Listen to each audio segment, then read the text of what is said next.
N Vasudeva Shri Krishna Govind हरे मुरारे नाथ नारायण वासुदेवा श्री कृष्ण गोविंद हरे मुरारे नाथ नारायण वासुदेवा श्री कृष्ण गोविंद हरे मुरारे नाथ नारायण वासुदेवा श्री कृष्ण गोविंद हरे मुरारे नाथ नारायण वासुदेवा श्री कृष्ण गोविंद हरे मुरारे नाथ नारायण वासुदेवा हे नाथ नारायण वासुदेव हे नाथ नारायण वासुदेव हे नाथ नारायण वासुदेव हे नाथ नारायण वासुदेव हे नाथ नारायण वासुदेवा नाथ नारायण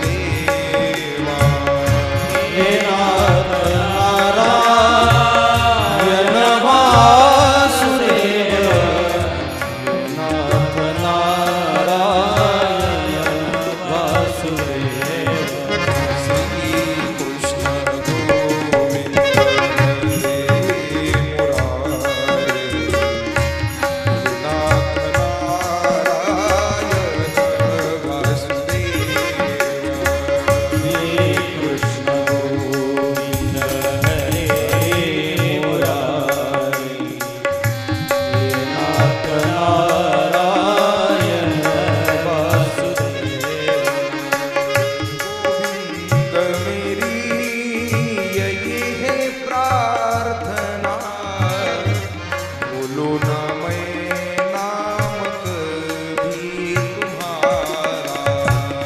गोविंद मेरी यही प्रार्थना है बोलो न मैं कभी नाम तुम्हारा गोविंद मेरी यही है प्रार्थना बोलो न कभी मैं नाम तुम्हारा गोविंद मेरी यही प्रार्थना है बोलो न करें कभी नाम तुम्हारा इसका बहु कि मैं दिन रात गाऊं हे नाथ नारायण वासुदेव श्री कृष्ण गोविंद हरे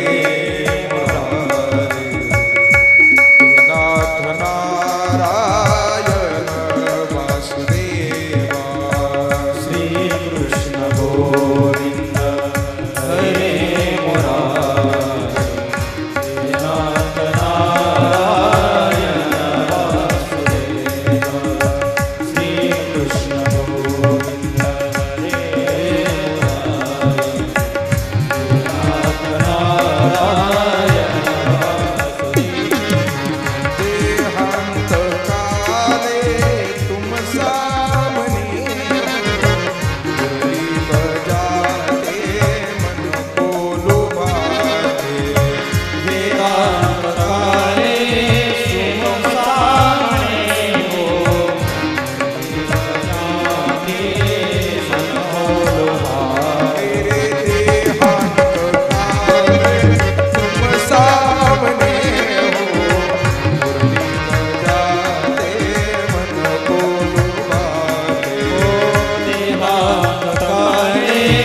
भगवान की है आरती,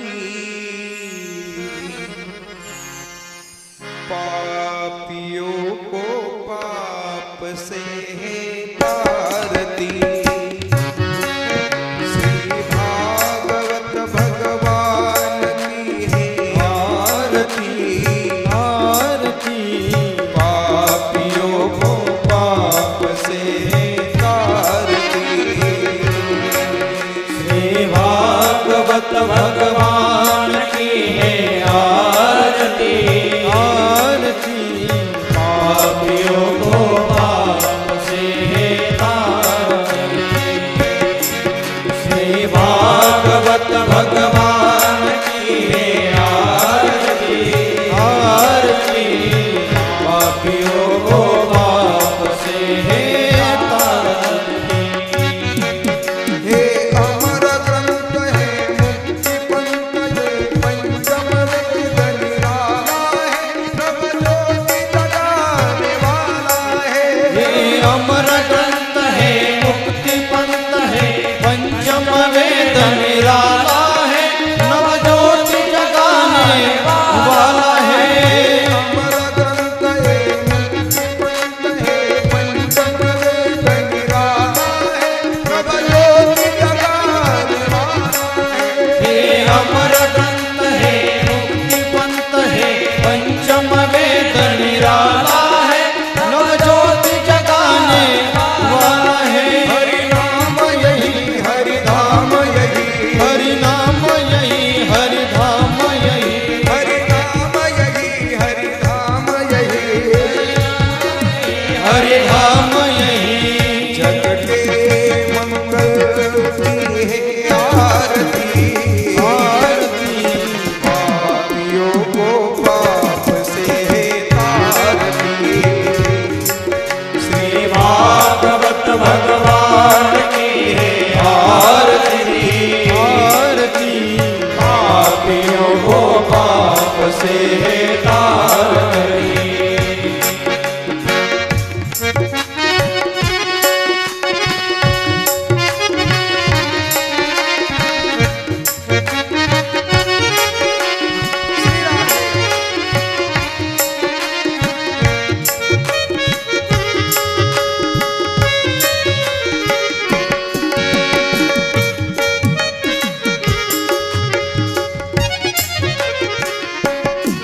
हे शांति गीत पावन पुनित पापों को मिटाने वाला, हरि दर्श कराने वाला है। हे शांति गीत पावन पुनीत पापों को मिटाने वाला है, हरि दर्श कराने वाला है।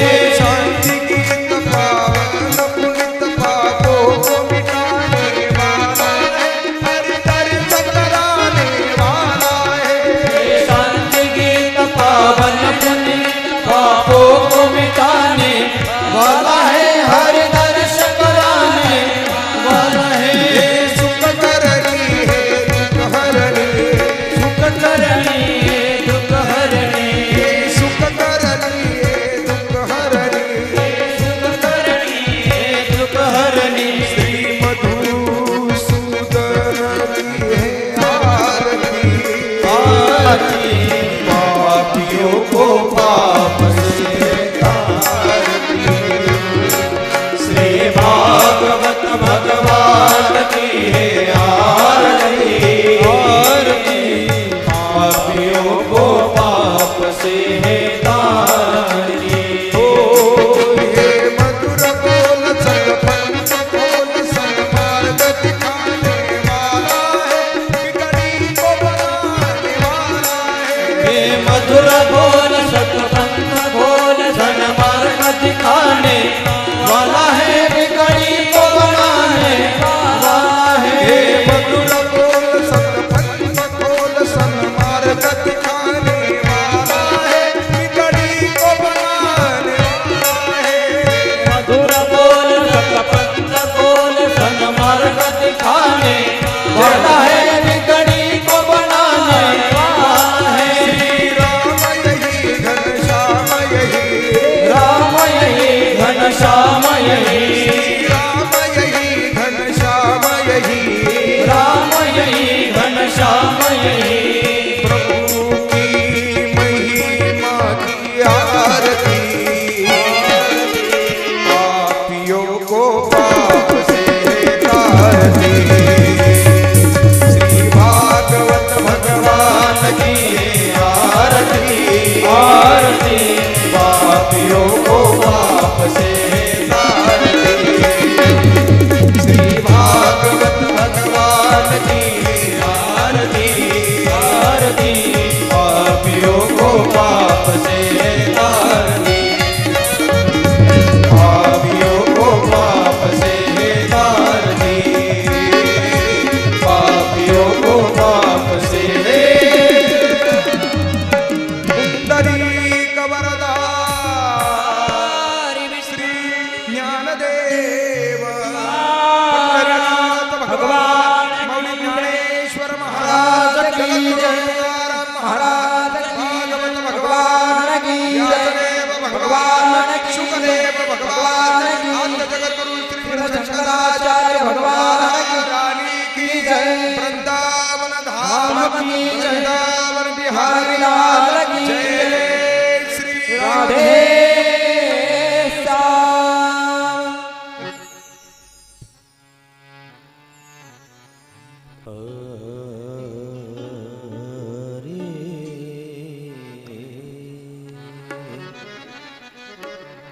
हरि हरि हरि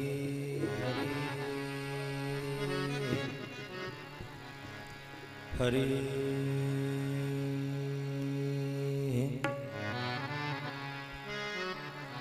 हरि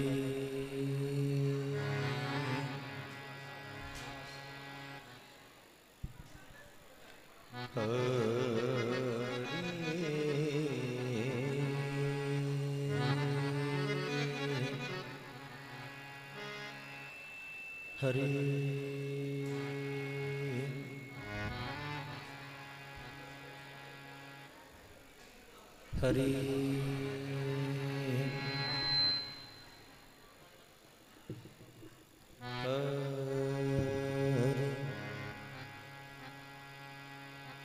हरि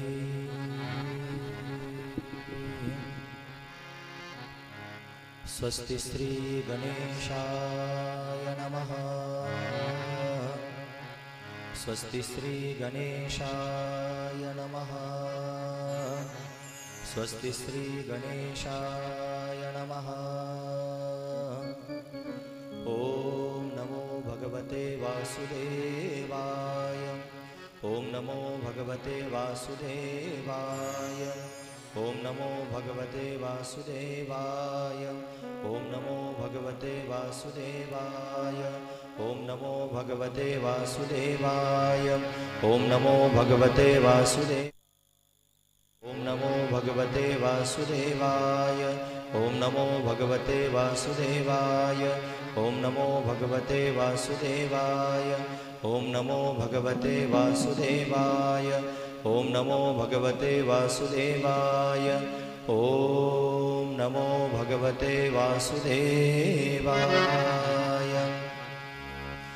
वंशी विभूषितकरान्नवनीरदाभान् पीताम्बरादरुणबिम्बफलाधरोष्टात् पूर्णेन्दुसुन्दरमुखादरविन्दनेत्रात् कृष्णात् परं किमपि तत्त्वहं न जाने कृष्णत्वदीयपदपङ्कजपञ्जरान्ते अद्यैव मे विशतु मानसराजहंस प्राणप्रयाणसमये कफवातपित्तैः कण्ठावरोधनविधो स्मरणं कुतस्ते वक्रतुण्डमहाकाय सूर्यकोटिसमप्रभ निर्विघ्नं कुरु मे देव सर्वकार्येषु सर्वदा शुक्लां ब्रह्मविचारसार परमामाद्यां जगद्व्यापिनीं वीणा पुस्तकधारिणीमभयदां जाड्यान्धकारापहां हस्ते स्फाटिकमालिकां विदधते पद्मासने संस्थितां वन्दे तां परमेश्वरीं भगवतीं बुद्धिप्रदां शारदां नमोऽस्तु ते व्यासविशालबुद्धे कुलारविन्दाय तपः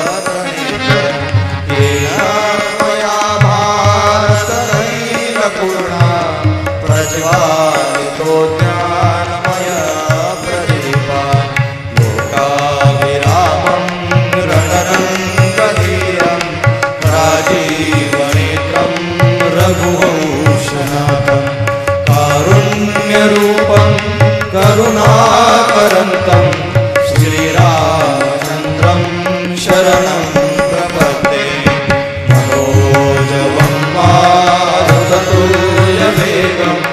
जितेन्द्रियं बुद्धिमताबलिष्ठं वातात्मजं वानरयोगमुख्यं श्रीरामदूतं शरणं प्रपद्ये यं प्रव्रजन्तमनुपेतमपेतकृत्यं द्वैपायनो विरहकातर आजुहाव पुत्रेति तन्मयतया तर्वोऽभिनेदु तं सर्वभूतहृदयं मुनिमानतोऽस्मि हे शङ्करं शङ्कराचार्यं केशवं बादरायणं सूत्रभाष्यकृतो वन्दे भगवन्तो पुनः पुनः ॐ मृत्युञ्जयाय रुद्राय नीलकण्ठाय शम्भवे अमृतेशाय शर्वाय महादेवाय ते नमः हे सर्वमङ्गलमाङ्गल्ये शिवे सर्वार्थसाधिके शरण्ये त्र्यम्बके गौरी नारायणी नमोऽस्तुते ॐ जयन्ती मङ्गला काली भद्रकाली कपालिनी दुर्गा क्षमा शिवा धात्री स्वाहा स्वधा नमोऽस्तुते गुरुर्ब्रह्मा गुरुर्विष्णु गुरुर्देवो महेश्वरा गुरुस्साक्षात् परं ब्रह्म तस्मै श्री गुरवे नमः श्री गणेशाय नमः श्री सरस्वत्यै नमः श्री गुरुभ्यो नमः हे गजानना गजानना पार्वती नंदना मोरया गजानना गजानना पार्वती नंदना मोरया गजानना गजानना गजानना पार्वती नंदना मोरया गजानना गजानना पार्वती नंदना मोरया गजानना गजाननाची आवड मोठी गावतालो हरती साधी गजाननाची आवड मोठी गावतालो हरती साधी गजाननाची आवड मोठी गावतालो हरती साधी गजाननाची आवड मोठी गावतालो हरती साधी मोरया रे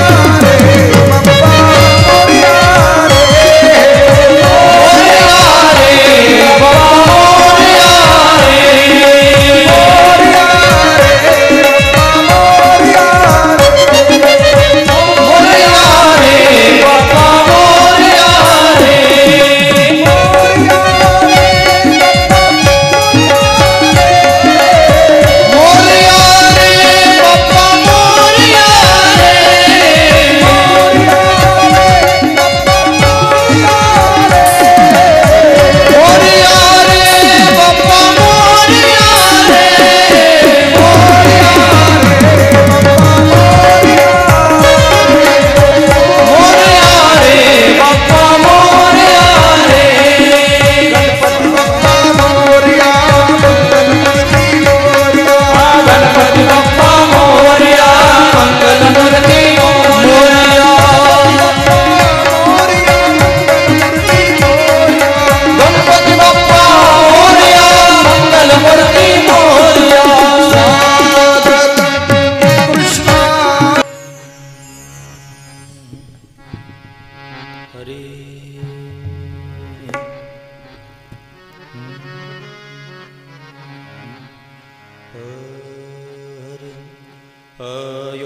प्रविश्य मम वाचमिमां प्रसुप्तां सञ्जीवयत्य किल शक्तिधर स्वधाम्नाम् अन्याशहस्तचरणश्रवणत्वगादीन् प्राणान्नमो भगवते पुरुषाय तुभ्यम्। गंगा मैया के पावन तट पर आनंद कंद परमात्मा की कथा में तल्लीन महात्मा शुकदेव जी कहते हैं, राजन, गंगा माईच्या पवित्र काठावरती भगवान श्यामसुंदराच्या परम पावन कथेमध्ये तल्लीन असणारे महात्मा शुकदेवजी राजा परीक्षितीला श्रीमद भागवत कथा वर्णन करून सांगतात। या कथेच्या सामर्थ्याने अवघ्या 7 दिवसांमध्ये राजा परीक्षितीचा उद्धार झाला। राजाचा उद्धार झाल्याने या कथेची महती उत्तरोत्तर वाढत गेली। अनेकानेक संत महापुरुषांनी ही श्रीमद भागवत कथा जडजीवांच्या समोर वर्णन करून सांगितली आणि अनेक आज्ञानी जीवांना या कथेने समाधान प्राप्त करून दिलं। तीच असणारी ही परम पावन श्रीमद भागवत कथा ही अकारण करुणा वरुणालय भक्तकाम कल्पद्रुम भगवान पांडुरंग परमात्म्याच्या अथांग करुणेनं, त्याच्या दयेनं आणि या सर्व संयोजक मंडळीच्या माध्यमातून या आज कथेचा पहिला दिवस आहे. श्रीमद भागवत कथा ही समुद्रासारखी आहे. समुद्र तागणी महाराज उपसून टाकता येत नाही. हे जसं आहे तसं सामान्य असणारे एका आज्ञानी जीवानं श्रीमद भागवताला तागणी महाराज प्रस्तुत करणं तेवढं सोपं नाही. म्हणून आपण फक्त साधू संतांच्या मार्गावर चालतो आहोत आणि साधू संतांनी सांगितलेल्या मार्गानुसार प्रवास करतो आहोत आणि त्या प्रवासातले आपण वाटसरू आहोत. भगवंताचं चिंतन करून भगवंताच्या जवळ जाण्याचा प्रयत्न करतो आहोत. एक दिवस असा येतो निश्चित की भगवान स्वतःहून आपला स्वीकार करतो. एखाद्याची साधना जर कमी पडली तर या जन्मी नाही तर पुढच्या जन्मी तरी नक्कीच स्वीकारतो. क्षीरसमुद्रामध्ये एक कासव भगवंताच्या चरणांचा स्पर्श करण्याचा प्रयत्न करत होता, पण शेष नारायणानं त्याला जवळ येऊ दिलं नाही. भगवती लक्ष्मीनं त्याला जवळ येऊ दिलं नाही. त्याची भगवंताच्या चरणांना स्पर्श करण्याची इच्छा अपूर्ण राहिली. त्याचा परिणाम तोच कासव पुढच्या जन्मामध्ये प्रभू रामचंद्रांचा अवतार झाला तेव्हा केवट झाला. केवट. आणि या केवटाला प्रभूंचे चरण धुण्याचं भाग्य प्राप्त झालं. कशानं प्राप्त झालं असेल? फक्त कासवाच्या अंतकरणामध्ये भगवंताच्या चरणांना स्पर्श करण्याची उत्कृष्ट असणारी इच्छा निर्माण झाली. म्हणून भगवंताच्या जवळ जाण्याची जी इच्छा, भगवंताच्या चरणस्पर्शाची जी इच्छा, भगवंताच्या दर्शनाची इच्छा ही जर खरोखर अंतःकरणापासून, अंतःकरणाच्या मुळापासून जर तयार झालेली असेल तर चिंता करू नका. भगवान निश्चित ती इच्छा पूर्ण केल्याशिवाय राहत नाही. फक्त ती इच्छा अंतर्मनातून असावी, अंतःकरणाच्या मुळातून असावी आणि शुद्ध भावनेनं असावी आणि फक्त भगवंता करताच असावी.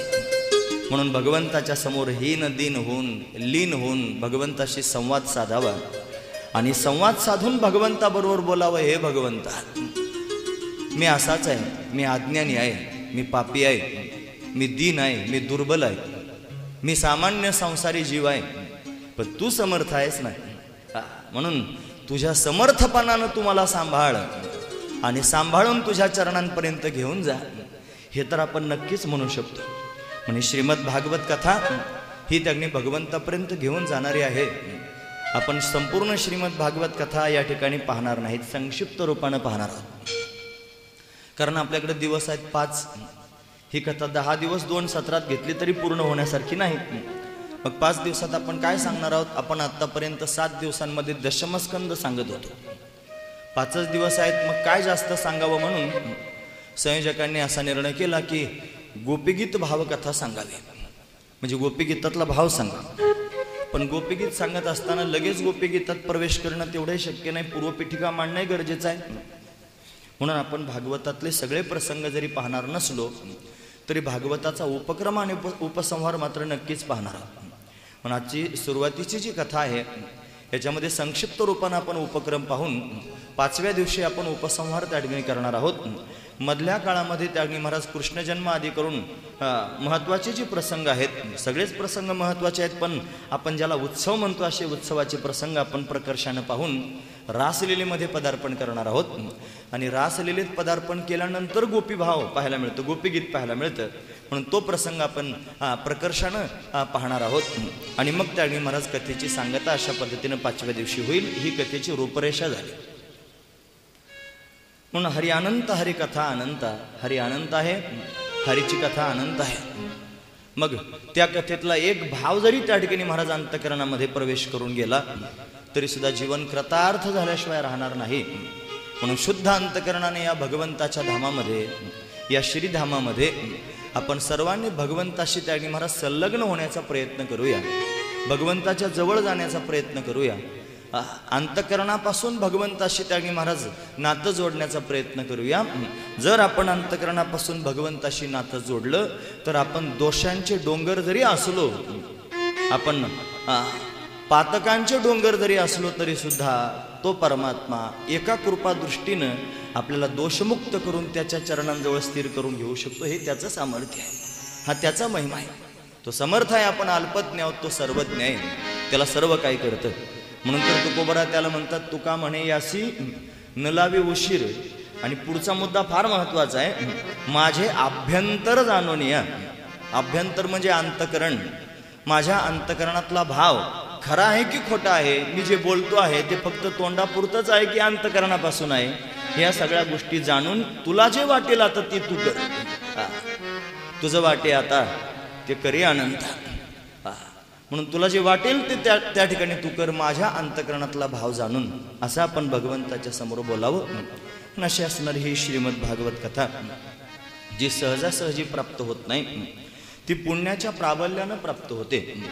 जन्मोजन्मीचं पुण्य उदयाला यावं लागतं, भगवंताची कृपा व्हावी लागते, आणि मग सत्संग जीवनामध्ये प्राप्त होत असतो.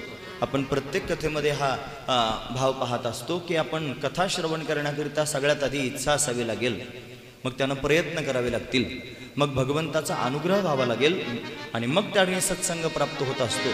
म्हणजे आपल्या सर्वांच्या अंतकरणामध्ये इच्छा तर निर्माण झालेलीच आहे, आपण प्रयत्न सुद्धा केलेला आहे, म्हणून भगवंताचा अनुग्रह आपल्यावर झाला आणि आपल्याला हा सत्संग प्राप्त झाला. म्हणून या सत्संगात आपण आलेलो आहोत. कोजागिरी पौर्णिमाच्या निमित्तानं असणारा हा तागणी आपण सोहळा या ठिकाणी करतो. आज कोजागिरी पौर्णिमा आहे. को जागरती, कोण कोण जागा आहे पाहायचंय ना. इथं जागर राहणंच महत्वाचं आहे. परमार्थामध्ये तागणी महाराज जागर राहिलं पाहिजे आणि संसारात झोपलं पाहिजे. ऐकतात तुम्ही सर्वजण. सुखे मी निजलोगा शून्य सारोणी तेथे महाराज वर्णन करून सांगतात. तिथे त्याने महाराज झोपलं पाहिजे आणि इथं जागर राहिलं पाहिजे. जागर राहणं महत्वाचं आहे. म्हणून को जागरती, कोण कोण जागा आहे ते पाहिलं पाहिजे. आज कोजागिरी पौर्णिमा आहे. ज्याने ज्याने नवरात्राचे उपवास धरलेले आहेत ते सर्वच लोक पौर्णिमेचा उपवास सुद्धा नवरात्रासारखा करतात. आमच्याकडे तर करतात, तुमच्याकडे काय असेल, बऱ्याच परिसरातून तुम्ही आलेले आहात मला माहीत नाही. पण आज पौर्णिमा आहे आणि मग अचानक जर कोणी म्हटलं की आम्हाला उपवास आहे, मग काय करावं, म्हणून माझ्याकडे सूचना आलेली आहे की ज्याला उपवास असेल काय करायचं, हात वर करायला लावायचं का. मग कोण अंदाज घेणार. गारुडकर माऊली इकडे या.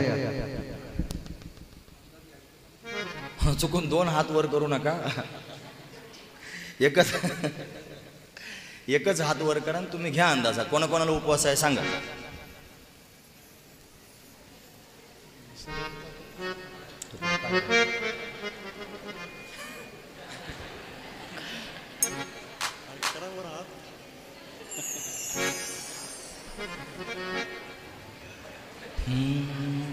श्री राधे राधे गोविंद गोविंद राधे राधे राधे गोविंद गोविंद राधे गोविंद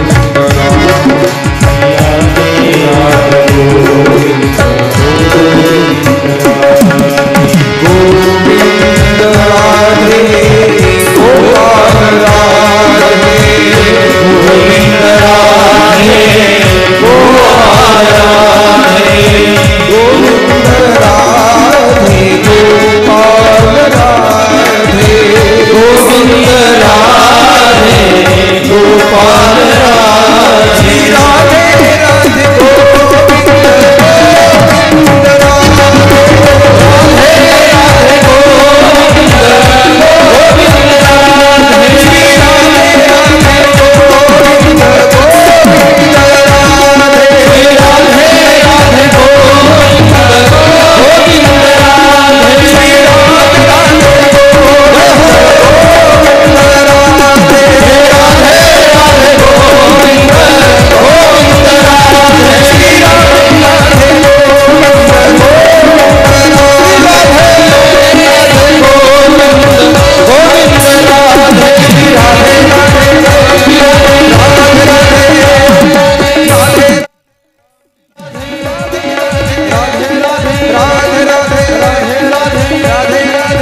राधे राधे गोविंद गोविंद राधे।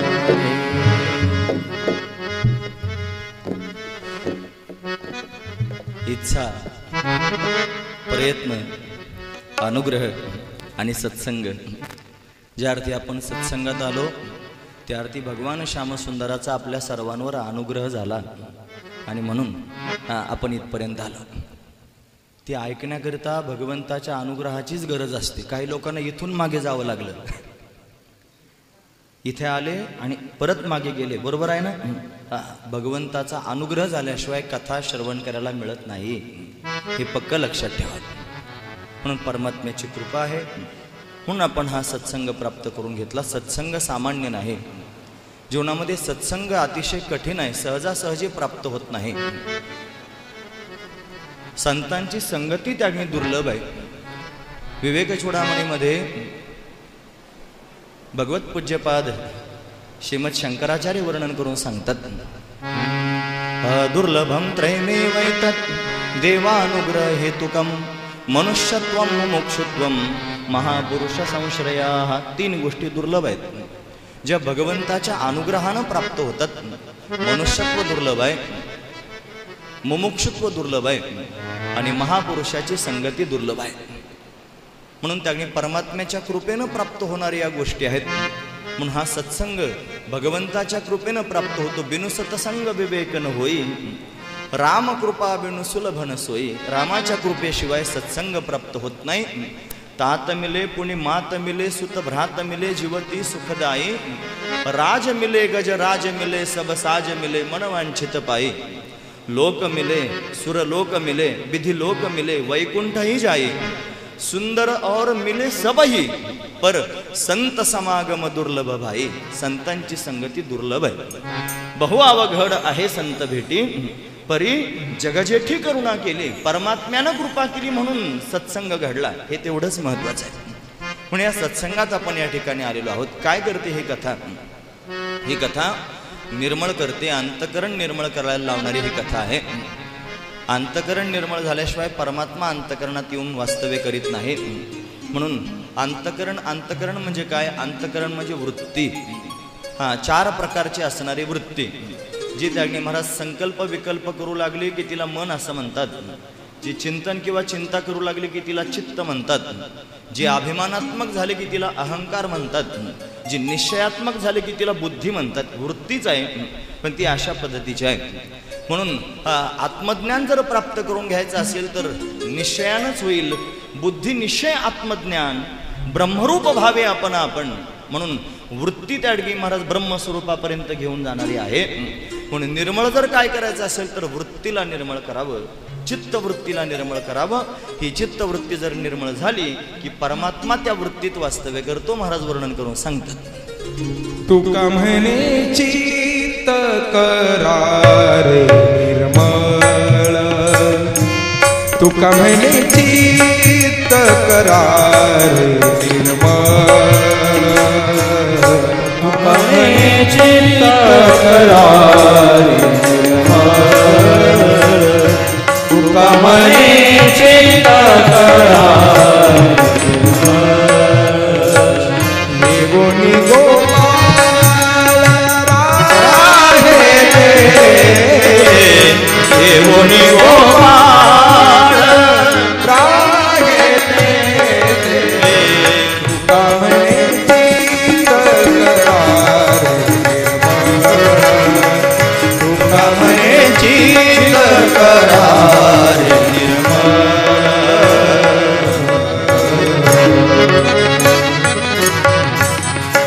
तुका म्हणे चित्त करारे निर्मळ, येऊनी गोपाळ राहे तेथे। भगवान वास्तव्य करतो चित्तात।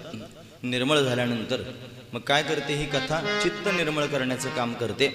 म्हणून अंतकरण जर निर्मळ व्हावं असं वाटत असेल तर अखंड भगवंताची कथा ऐकावी, अखंड संतांची कथा ऐकावी। हरपले आपण आपे पावे, ते या संताते पाहता दिवसावे, मनोनी ऐकावे वाणावे तेची सदा। ही श्रीमद भागवत कथा दोन अंगानं पाहता येते।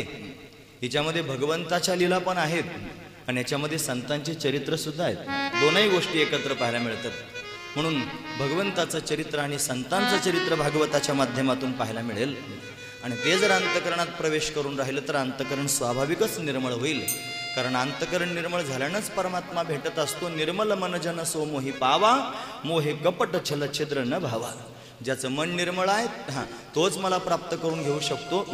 ज्याच्या मनामध्ये कपट आहे, जो छल करणार आहे, जो कुभावनेचा आहे, त्याला मी प्राप्त होत नाही. ज्याच्या अंतकरणामध्ये कुभावना वास्तव्य करते मी त्याला प्राप्त होत नाही. भगवान स्वतःच वर्णन करून सांगतो. अनेक प्रकारांना असं आपल्याला पाहता येईल. आपल्याला संक्षिप्त रूपानं पाहून पुढे जायचं आहे. याला श्रीमद भागवत असं आपण म्हणतो. कशाकरता ही श्रीमद भागवत कथा श्रवण करायची आहे? काय सांगते ही कथा, काय शिकवते ही कथा? ही कथा आपल्याला शिकवते आपण मरायचं कसं आहे. मरायचं कसं हे जर शिकायचं असेल तर श्रीमद भागवतच ऐकावं लागेल. जगावं कसं हे जर शिकायचं असेल तर श्रीमद भगवद्गीता, आणि मरावं कसं शिकायचं असेल तर श्रीमद भागवत कथा. गीता आणि ही कथा दोन गोष्टी अतिशय महत्त्वाच्या आहेत. म्हणून गीतेच्या माध्यमातून त्याने महाराज आपण जगणं शिकू शकतो. दोनही गोष्टी आपल्याला अपरिहार्य आहेत. ऐकतात ना तुम्ही सर्वजण? लक्षपूर्वक ऐका. जन्मल्यापासून मरेपर्यंत जगणं आपल्याला अपरिहार्य आहे, आणि प्रारब्ध संपल्यानंतर मरणं आपल्याला अपरिहार्य आहे. दोन्ही गोष्टी अपरिहार्यच आहेत. मग जन्मल्यापासून मरेपर्यंत जगायचं आहे, पण कसं जगावं असा जर प्रश्न असला तर गीता पाहावी. गीता सांगेल असं जीवन जगा. आणि जीवन जगून पूर्ण झाल्यानंतर मरायचंय, सगळ्यांनाच मरायचंय. मग मरावं कसं असा जर प्रश्न कोणाच्या अंतकरणात असेल तर त्यानं श्रीमद भागवत कथा पाहावी. म्हणजे त्याला कळेल मरण कसं मंगलमय असतं. हा महत्त्वाचा विचार आहे. मरणासारखं मंगलमय दुसरं काही नाही असं असणार हे मरण आहे. स्थूल दृष्टीने जर पाहिलं आपण तर स्थूल देहाचा आणि सूक्ष्म देहाचा वियोग म्हणजे मृत्यू. मृत्यू म्हणजे काय? स्थूल देह आणि सूक्ष्म देह याचा वियोग, याचं नाव आहे मृत्यू. हा मृत्यू त्या ठिकाणी महाराज स्थूल मानानं आपण पाहू शकतो, ढोबळ मानानं आपण पाहू शकतो. पण खऱ्या अर्थानं जर जीवपणा घालवणं या अर्थानं पाहायचं असेल तर तो मात्र विलक्षण भाव त्यांनी तुमच्या अंतकरणात आला पाहिजे. तुकोबाराय म्हणतात, याजसाठी केला होता अट्टहास आणि शेवटचा दिस गोड व्हावा. हा शेवटचा दिवस म्हणजे मरण्याचा दिवस नसून हा शेवटचा दिवस म्हणजे जीवपणा घालवण्याचा दिवस आहे. म्हणून जीवपणा जावा हे अतिशय महत्त्वाचं आहे. अनादिकालापासून आपण जन्म मरणाची परंपरा त्याने भोगतो आहोत. या परंपरेत आपण सापडलेलो आहोत. मग ही जन्ममरणाची परंपरा जर त्यांनी घालवायचीच असेल तर काय केलं पाहिजे? ज्याला जन्माला यावं लागतं तो जीव आहे, तो जीवपणाच घालवणं गरजेचं आहे. आणि तो जीवपणा जर घालवायचा असेल तर काय उपाय केला पाहिजे? या कलियुगामध्ये अनेक प्रकारचे उपाय सांगितले, पण ते सगळे उपाय त्यांनी जीवाला करता येत नाही. कली न घडे साधन, उचित विधी विधान, न कळे न घडे सर्वथा. त्याला कळतही नाही आणि कळालं तर घडतही नाही. म्हणून त्यानं काय केलं पाहिजे? भगवत स्वरूपापर्यंत जाण्याकरिता त्याच्याकरिता युगपुरुष प्रगट झाले. जगद्गुरु तुकोबाराय युगपुरुष आहेत. त्यांनी सगळ्या जगाच्या समोर विलक्षण असणारा भाव प्रगट करून सांगितला, अरे हे कठीण आणि किचकट साधनं तुम्हाला या कलियुगात करता यायची नाहीत. मग काय करा? कलियुगामध्ये भगवंताची शरणागती, भगवंताचं नामस्मरण, भगवंताशी संधान साधनं सर्वात श्रेष्ठ साधन आहे. आणि भोळ्या भाबड्या लोकांनाही ते करता येईल असं श्रेष्ठ असणारं साधन आहे. म्हणून त्यांनी महाराज भगवंताची शरणागती करा, भगवंताबरोबर संवाद साधा, भगवंताबरोबर बोला. देवा सांगो सुख दुःख देवा सांगो, असं त्यांनी साधू संत वर्णन करून सांगतात. म्हणून भगवंताशी संधान साधून आपण खऱ्या अर्थानं भगवंताची कृपा प्राप्त करून घेऊ शकतो.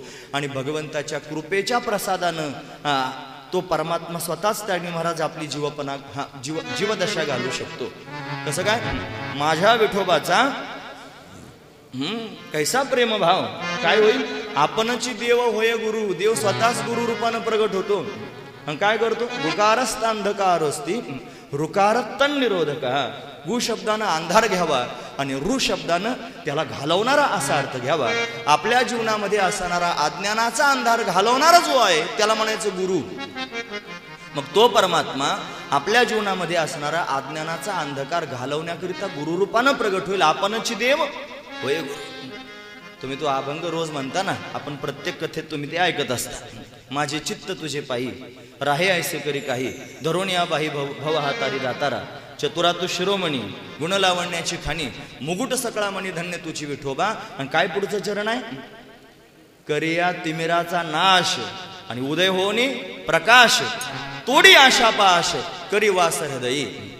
तू स्वतःच त्या अग्नी प्रकाश रूपानं उदयाला ये आणि माझ्या अंतकरणामध्ये अज्ञानाचं असणारं तिमिर म्हणजे अंधकार तू घालव आणि तोडून टाक आशापाश करी वास हृदयी. तोडी म्हणजे तू तोड असा त्याचा अर्थ आहे. का तू तोड म्हणून सांगितलं? मला तोडता येत नाही रे, मी दीन आहे, मी दुर्बल आहे.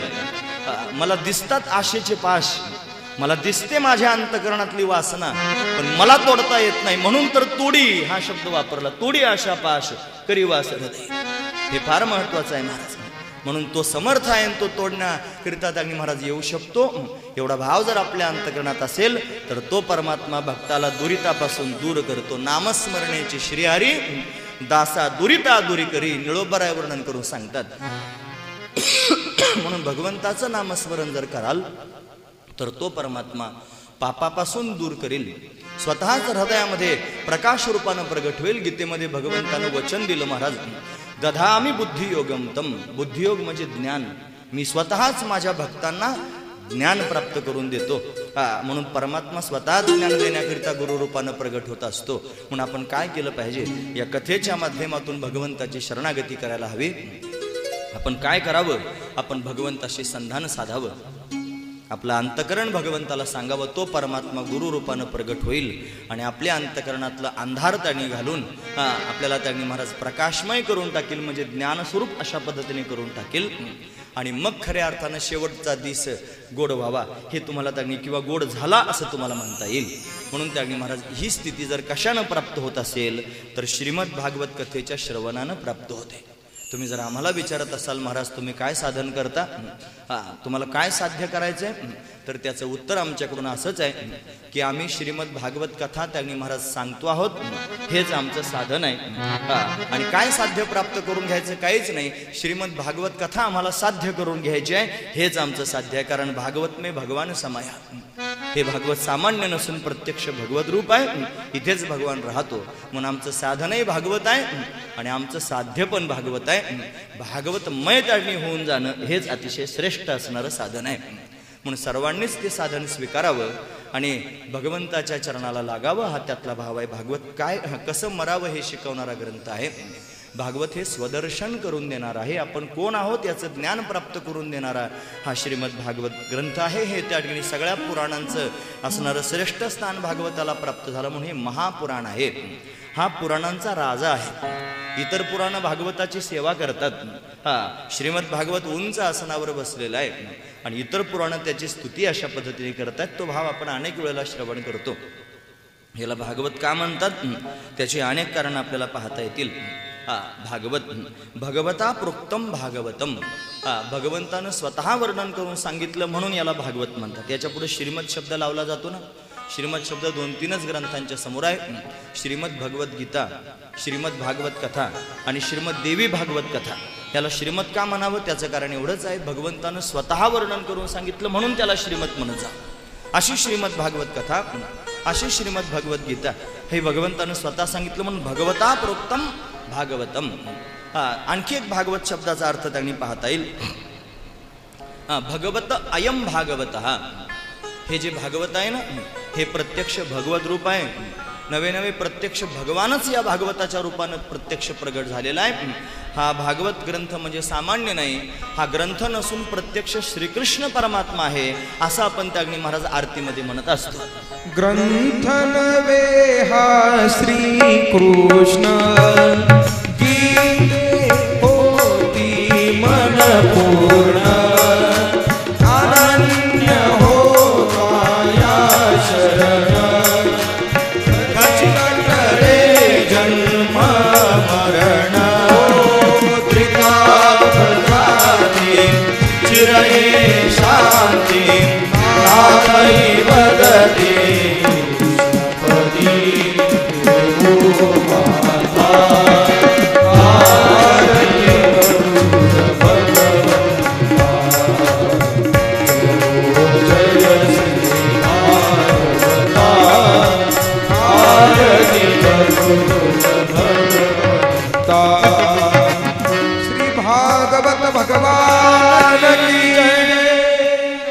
भगवत अयम भागवत, प्रत्यक्ष भगवानच भागवताच्या रूपाने आहे. म्हणण्यामागचं सांगता येईल, भागवता एषाम भागवत. हा म्हणजे काय, भागवत भक्तांची कथा ज्याच्यात सांगितली जाते त्याला भागवत म्हणा. कारण भक्तांना फक्त भक्त म्हणत नाहीत, तर तुकोबर आहे ऐकाजी तुम्ही भक्त भागवत असं म्हणतात. म्हणून त्यांनी भक्तांना सुद्धा भागवत भक्त म्हणावं आणि भागवत भक्तांची कथा ज्याच्यात पाहायला मिळते त्याला भागवत असं म्हणायचं. म्हणून हे भागवत 3 कारणानं भागवत म्हणवलं जातं. भगवंतानं सांगितलं म्हणून भागवत, प्रत्यक्ष भगवान त्याच्यात राहतो म्हणून भागवत, आणि भगवत भक्तांची कथा याच्यात वर्णन करून सांगितली जाते म्हणून भागवत. भागवत भाती सर्वेषु लोकेषु गीयते नारदादिती वर्तते सर्व शास्त्रेषु तत्स्मर भगवतम विदुहु.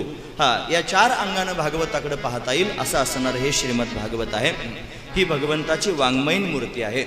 भगवंताच्या 2 मूर्ती पाहायला मिळतात. त्याच्यामध्ये एक त्या ठिकाणी अर्चना मूर्ती आहे आणि दुसरी वाङ्मयीन मूर्ती आहे.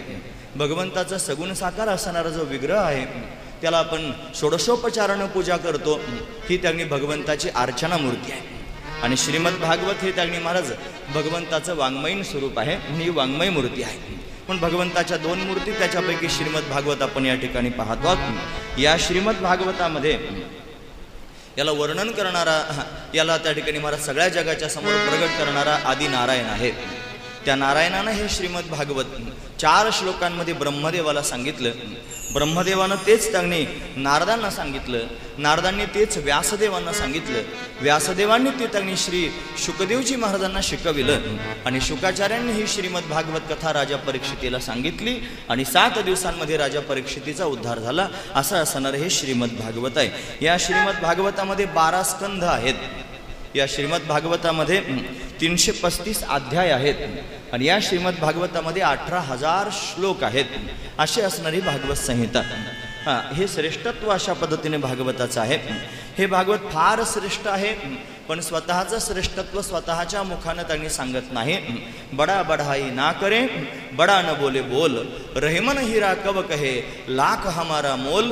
या न्यायानं त्या ठिकाणी महाराज जे स्वतः मोठे असतात स्वतःचं मोठेपण सांगत नाहीत. जे मोठे असतात त्यांचं मोठेपण दुसऱ्यानं सांगत जावं. म्हणून श्रीमद भागवताचा मोठेपणा अन्य 2 पुराणांनी वर्णन करून सांगितला. एक आहे पद्मपुराण आणि दुसरा आहे स्कंध पुराण. भागवताच्या सुरुवातीला पद्मपुराणाच्या अंतर्गत आलेला महिमा भागवताचा पाहायला मिळतो आणि भागवताच्या शेवटी स्कंध पुराणात आलेला त्यांनी भागवताचा महिमा पाहायला मिळतो. बऱ्याच वेळेला कथा सांगत असताना सुरुवातीचाच महिमा पाहायला जातो, शेवटचा महिमा सांगायला वेळच पुरत नाही. म्हणून त्या ठिकाणी महाराज भागवताचा महिमा पद्मपुराणानं वर्णन करून सांगितला.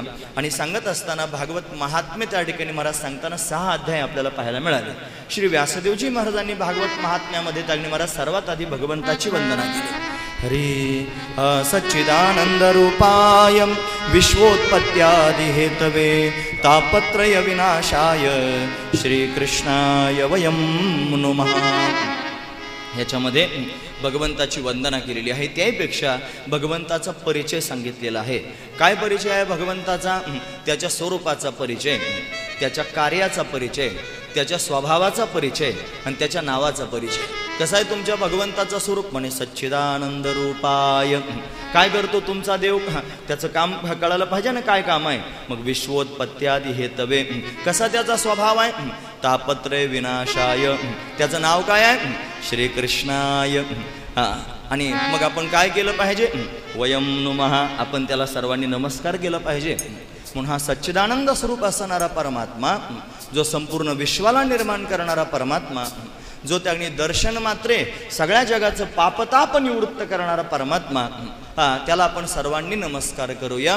इथे अहम न म्हणता, वयम न म्हणता, आवाम न म्हणता वयम अशा पद्धतीने म्हटलेले आहेत. अहम म्हणजे मी आहे, म्हणजे मी नमस्कार करतो असं नाही. आपण दोघे नमस्कार करू असं नाही. आपण सर्वजण त्या भगवंताला नमस्कार करूया असं त्या ठिकाणी महाराज श्री व्यासदेवजी महाराज वर्णन करून सांगतात. फक्त कृष्ण परमात्म्याची वंदना इथे न करता त्या कृष्ण परमात्म्याच्या समोर श्री शब्द लावलेला आहे. आणि या वृंदावनामध्ये श्री जर कोणाला म्हटलं जात असेल तर भगवती राधाराणीला म्हटलं जातं. भगवती राधाराणीला श्रीजी असं म्हणतात. काय म्हणतात? श्रीजी. म्हणून त्यांनी फक्त कृष्णाय वयं नुमः असं न म्हणता श्रीकृष्णाय वयं नुमः असं त्यांनी म्हटलं.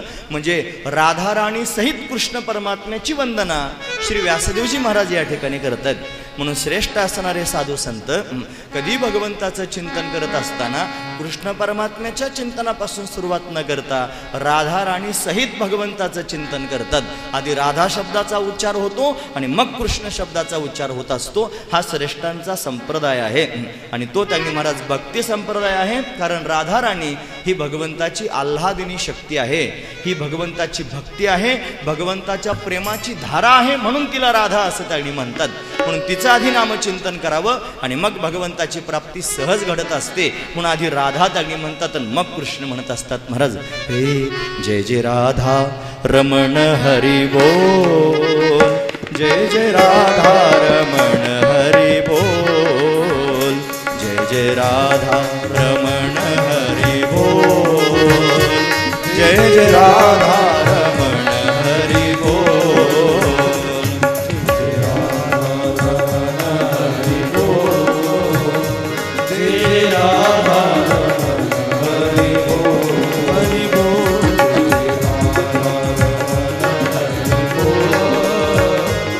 जय राधा रमण हरी बोल, हरी बोल, हरी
जय जय राधा रमण हरि बोल, जय जय राधा रमण हरि बोल, जय जय राधा रमण हरि बोल. राधा हे साधू संतांचं धन आहे महाराज. हमारो धन राधा श्री राधा, श्री राधा हमारो धन राधा श्री राधा, श्री राधा परम धन राधा, राधा राधा राधा राधा परम धन राधा, राधा राधा राधा राधा हमारो धन राधा श्री राधा, श्री राधा जीवन धन राधा श्री राधा, श्री राधा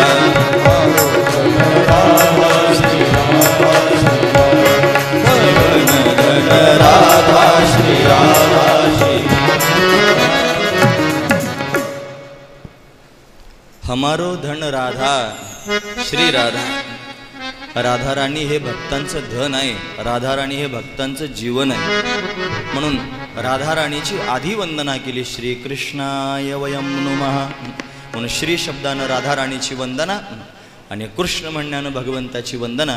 म्हणून राधा कृष्णाची वंदना करून बोलायला सुरुवात करतात. पुढे श्री शुकदेवांचं वर्णन त्यांनी केलेलं आहे. श्रीमद भागवत महात्म्याच्या प्रथम अध्यायामध्ये हा प्रसंग आपल्याला पाहायला मिळतो.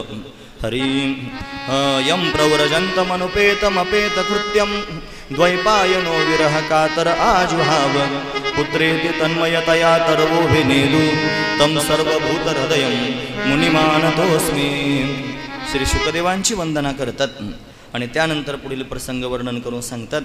हरिं हे नैमिषे सुतमासीनम् अभिवाद्य महामतिं कथामृतरसास्वाद कुशलः शौनको ब्रवीत्. नैमिषारण्यामध्ये 88,000 ऋग्वेदी ब्राह्मण एकत्र आले. या सर्व ब्राह्मणांना श्री सूतजी महाराज भगवंताची कथा वर्णन करून सांगतात. म्हणतात सर्वच त्या ठिकाणी महाराज कलियुगाची सुरुवात झाल्या कारणानं घाबरलेले आहेत. ब्रह्मदेवाकडे गेले. ब्रह्मदेवाला म्हणू लागले कलीची सुरुवात झाली, आता काय करावं. मग ब्रह्मदेवानं सर्वांना एक मनश्चक्र दिलं. म्हणतात ते चक्र पुढे चालू लागलं आणि सर्वजण त्याच्या मागे त्यांनी चालू लागले. ते चक्र ज्या अरण्यात जाऊन थांबलं, निमिषभरात जाऊन थांबलं, म्हणून त्या अरण्याला नाव पडलं नैमिषारण्य. अजून एक अर्थ, त्या चक्राची जी निमी आहे म्हणजे टोक आहे ते त्या अरण्यात जाऊन स्थिर झालं, म्हणून अरण्याचं नाव पडलं नैमिषारण्य. या नैमिषारण्यामध्ये त्याग्नी महाराज सत्संग सुरू आहे. उंच आसनावर त्याग्नी महाराज श्री सूतजी महाराज बसलेले आहेत. शौनकादिक ऋषी, शौनकजी त्याग्नी प्रमुख आहेत. शौनक ऋषी हे त्याग्नी महाराज कुलपती आहेत, जे 10,000 विद्यार्थ्यांना एकाच वेळेला अन्नदान आणि ज्ञानदान घडवून आणतात. ते तिथे कुलपती म्हणवले जातात. पण एवढ्या त्याग्नी महाराज विद्यार्थ्यांना अशा पद्धतीनं ज्ञानदान करतायत ते श्री त्याग्नी महाराज शौनक ऋषी आहेत. मग शौनक ऋषी समोर त्याग्नी बसलेले आहेत आणि विनंतीपूर्वक त्याग्नी महाराज संवाद सुरू झालेला आहे. तो संवाद त्याग्नी फार मोठा संवाद आहे, पण आपण संक्षिप्त रूपानं पाहणार आहोत, म्हणून त्याग्नी आपण त्याचा विस्तार करणार नाहीत. खरं तर त्याग्नी शौनक ऋषी ब्राह्मण आहेत आणि सूत हे त्याग्नी महाराज सूत जातीचे आहेत. सूत ही जात आहे. ब्राह्मण आणि क्षत्रियाचा संकर त्याच्यापासून झालेला जो मुलगा त्याला म्हणायचं सूत, म्हणून त्याग्नी महाराज सूतजी हे त्याग्नी महाराज जातीच्या दृष्टीने जर पाहिलं तर कमी आहेत, पण स्थितीच्या दृष्टीने जर पाहिलं तर ब्राह्मण आहेत. म्हणून ब्राह्मण म्हणावं कोणाला असा प्रश्न जर तुमच्या मनामध्ये असेल तर ब्रह्म जानाति ब्राह्मणा जन्मना जायते शूद्र असं त्यांनी म्हटलं जातं. जन्मताच प्रत्येक मनुष्य शूद्र असतो. संस्कारात द्विजे उच्चते. संस्कार घडले, यज्ञोपवीत संस्कार, उपनयन संस्कार त्याचे झाले की मग त्याला द्विज म्हणत जावं. वेद पाठे भवेद विप्रहा. वेदाचं अध्ययन केलं की त्याला विप्र म्हणत जावं. आणि ब्रह्म जानाति ब्राह्मणा, जो ब्रह्मस्वरूपाला जाणतो त्याला ब्राह्मण म्हणत जावं. म्हणून हा जो त्याग्नी महाराज तरतम भाव आपण पाहतो हा विचाराच्या दृष्टीनं पाहावा, हा जन्माच्या दृष्टीनं पाहू नये. म्हणून कोणत्या जातीत जन्माला आला, जन्मावरून जात ठरवण्यापेक्षा त्याच्या स्थितीवरून त्याची जात ठरवत जावी हे तेवढंच महत्त्वाचं आहे. पण आज समाजामध्ये हा भाव राहिला नाही. लोक जन्मावरून जात ठरवतात. म्हणून श्रेष्ठ जातीमध्ये जर त्या ठिकाणी महाराज जन्म झाला आणि वागणं जर श्रेष्ठ नसलं तर त्याला श्रेष्ठ म्हणण्याचं काही कारण नाही, हे तेवढंच महत्त्वाचं आहे. एखादा कमी जातीमध्ये जन्माला आलेला असेल आणि त्याचं वागणं जर श्रेष्ठ असेल तर तो निश्चितच श्रेष्ठ आहे, हा त्यातला भाव आहे. म्हणून सूतजी महाराज श्रेष्ठ आहेत. शौनक ऋषी त्यांच्या समोर साष्टांग प्रणिपात अशा पद्धतीने करतायत आणि बोलायला त्यांनी सुरुवात झाली. अंतकरणापासून त्यांनी महाराज बोलू लागले, महाराज असं आहे, तुम्ही ज्ञान स्वरूप आहात, तुम्हाला ज्ञान बांधलेलं आहे. ज्ञान कळणं वेगळं, ज्ञान पटणं वेगळं आणि ज्ञान बांधणं वेगळं. हे बांधणं महत्त्वाचं आहे. म्हणून ज्याला बांधलं तो खऱ्या अर्थानं त्यांनी महत्त्वाचं. मग तो त्याला वेद विधान करीत नाही, त्याला त्यांनी महाराज शास्त्र काही म्हणत नाही, त्याचा स्वैरविधी होऊन जातो महाराज. त्याला कशाचंच बंधन अशा पद्धतीने राहत नाही. कर्तव्य अभावता स्थिती आहे. त्याचं जे वागणं आहे ना, तो आपल्या दृष्टीसमोर कसाही जरी वागत असताना दिसला तरी सुद्धा वेद त्याला विधान करत नाही आणि भगवानही त्याला अशा पद्धतीने स्वीकारतो. म्हणून अनेक साधू संत आपण पाहतो, बऱ्याच साधू संतांची आपण पूजा करतो. शेगावला दर्शनाला जातो ना, बाबाची मूर्ती चिलीम हातात घेऊन आहे. आता चिलीम ओढणं म्हणजे गांजा ओढणं चांगली गोष्ट आहे का वाईट आहे? तुम्ही पाया पडता की नाही गजानन बाबाच्या? का बरं पाया पडत असाल? अहो त्यांनी गांजा जरी ओढत असले तरी पण त्यांची स्थिती वेगळी आहे आणि आपली लायकी सुद्धा नाही त्यांचं वर्णन करण्याची. हा लायकी शब्द फार खालच्या दर्जाचा आहे, पण इथं तोच वापरण्याची गरज आहे. म्हणून साधू संतांच्या जीवनाकडे बोट दाखवत असताना आधी आपण आपलं भांडं कसं आहे पाहून घेत जा, मग त्यांच्याकडे बोट दाखवत जा. पण त्यांच्याकडे बोट दाखवण्याची आपली त्याग्नी महाराज स्थिती नाही. म्हणून विचारपूर्वकच निर्णय दिला पाहिजे, विचारपूर्वकच बोललं पाहिजे की भगवंतानं त्यांना स्वीकारलेलं आहे, ते त्यांच्या महिमेत आहेत, त्यांच्या मस्तीत आहेत. म्हणून वेद त्यांना विधान करीत नाही, हा त्यातला तुम्ही आशे आहात. शौनक ऋषी त्याग्नी महाराज बोलू लागले, हरी हे अज्ञान ध्वंत विध्वंसा कोटी सूर्य समप्रभ सुताख्या ही कथा सारम मम कर्ण रसायणम. श्री सूतजी महाराज, तुम्ही त्याग्नी अज्ञानाला घालवणारे आहात. तुम्ही त्यांनी कोटी सूर्यासारखे तेजस्वी आहात. तुम्ही त्या ठिकाणी भगवंताची कथा आम्हाला वर्णन करून सांगा, जी त्यांनी महाराज आमच्या कानाकरिता रसायन त्याने ठरेल. कलियुगाला सुरुवात झालेली आहे. हे कलियुग अतिशय वाईट आहे आणि आम्हाला त्यातून त्यांनी मार्ग मिळावा म्हणून त्यांनी तुम्ही आम्हाला उपदेश करा असं त्यांनी शौनक ऋषी बोलू लागले. हरी हे भक्ती ज्ञान विरागाप्तो विवेको वर्धते महान मायामोह निरासस्य वैष्णवै क्रियते कथम. मायामोहाचा निराश करणारी भगवंताची कथा, ती कथा आम्हाला वर्णन करून सांगा. इह घोरे कलो प्रायो जीवश्याम सुरताम गतः क्लेशाक्रांतस्य तस्यैव शोधने किं परायणः. म्हणून त्यांनी महाराज हा क्लेशानं त्रस्त झालेला जो जीव आहे, या जीवाला त्यांनी त्याच्या त्रासातून मुक्त करण्याकरिता भगवंताची कथा सांगा. श्री सूतजी महाराजांना फार आनंद झाला आणि आनंद विभोर होऊन श्री सूतजी महाराज बोलू लागले. अत्र ते कीर्तयिष्यामि भक्तियुक्त कथानकम शुकेन मम प्रोक्तम रहस्यस्य विचार्यच. ऐका, फार आनंदानं बोलू लागले. तुम्ही त्यांनी सुंदर असणारा प्रश्न विचारत आहात म्हणून मी तुमच्या समोर त्यांनी भगवंताची कथा वर्णन करून सांगतो. आधीच त्यांनी तरतूद झालेली आहे. प्रीती शौनक चित्तेते यतो वचमी विचार्यच सर्व सिद्धांत निष्पन्नम संसार भयनाशनम. संसाराच्या भयाचा नाश करणारी भगवंताची कथा, अतिशय मधुर असणारी कथा आहे. तिचं वर्णन करून सांगतात. हे काल व्याल मुखग्रास त्रास निर्नाश हेतवे श्रीमद भागवतम शास्त्रम कलौकिरेन भाषितम. काल व्याल मुखग्रास, व्याल म्हणजे सर्प.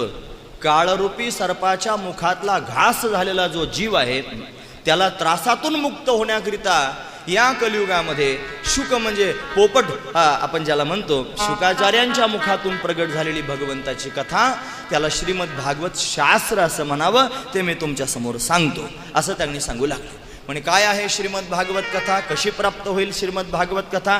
म्हणे सहजासहजी प्राप्त होत नाही. हे ये तस्माद अपरम किंचित मनशुद्धेन विद्यते जन्मांतरे भवेत पुण्य तदा भागवतम लभेत. जन्म जन्मांतरीची पुण्य उदयाला यावी लागेल तेव्हा श्रीमद भागवत कथा प्राप्त होत असते. म्हणून त्यांनी ही भागवत कथा सामान्य नाही. हिचा महिमा सांगत असताना सांगू लागले.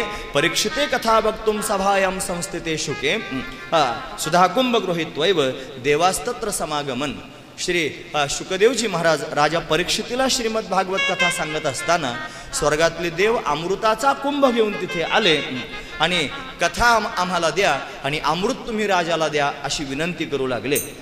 श्रीमद भागवत कथा मधुर आहे, जी त्या ठिकाणी महाराज राजा श्रवण करतोय.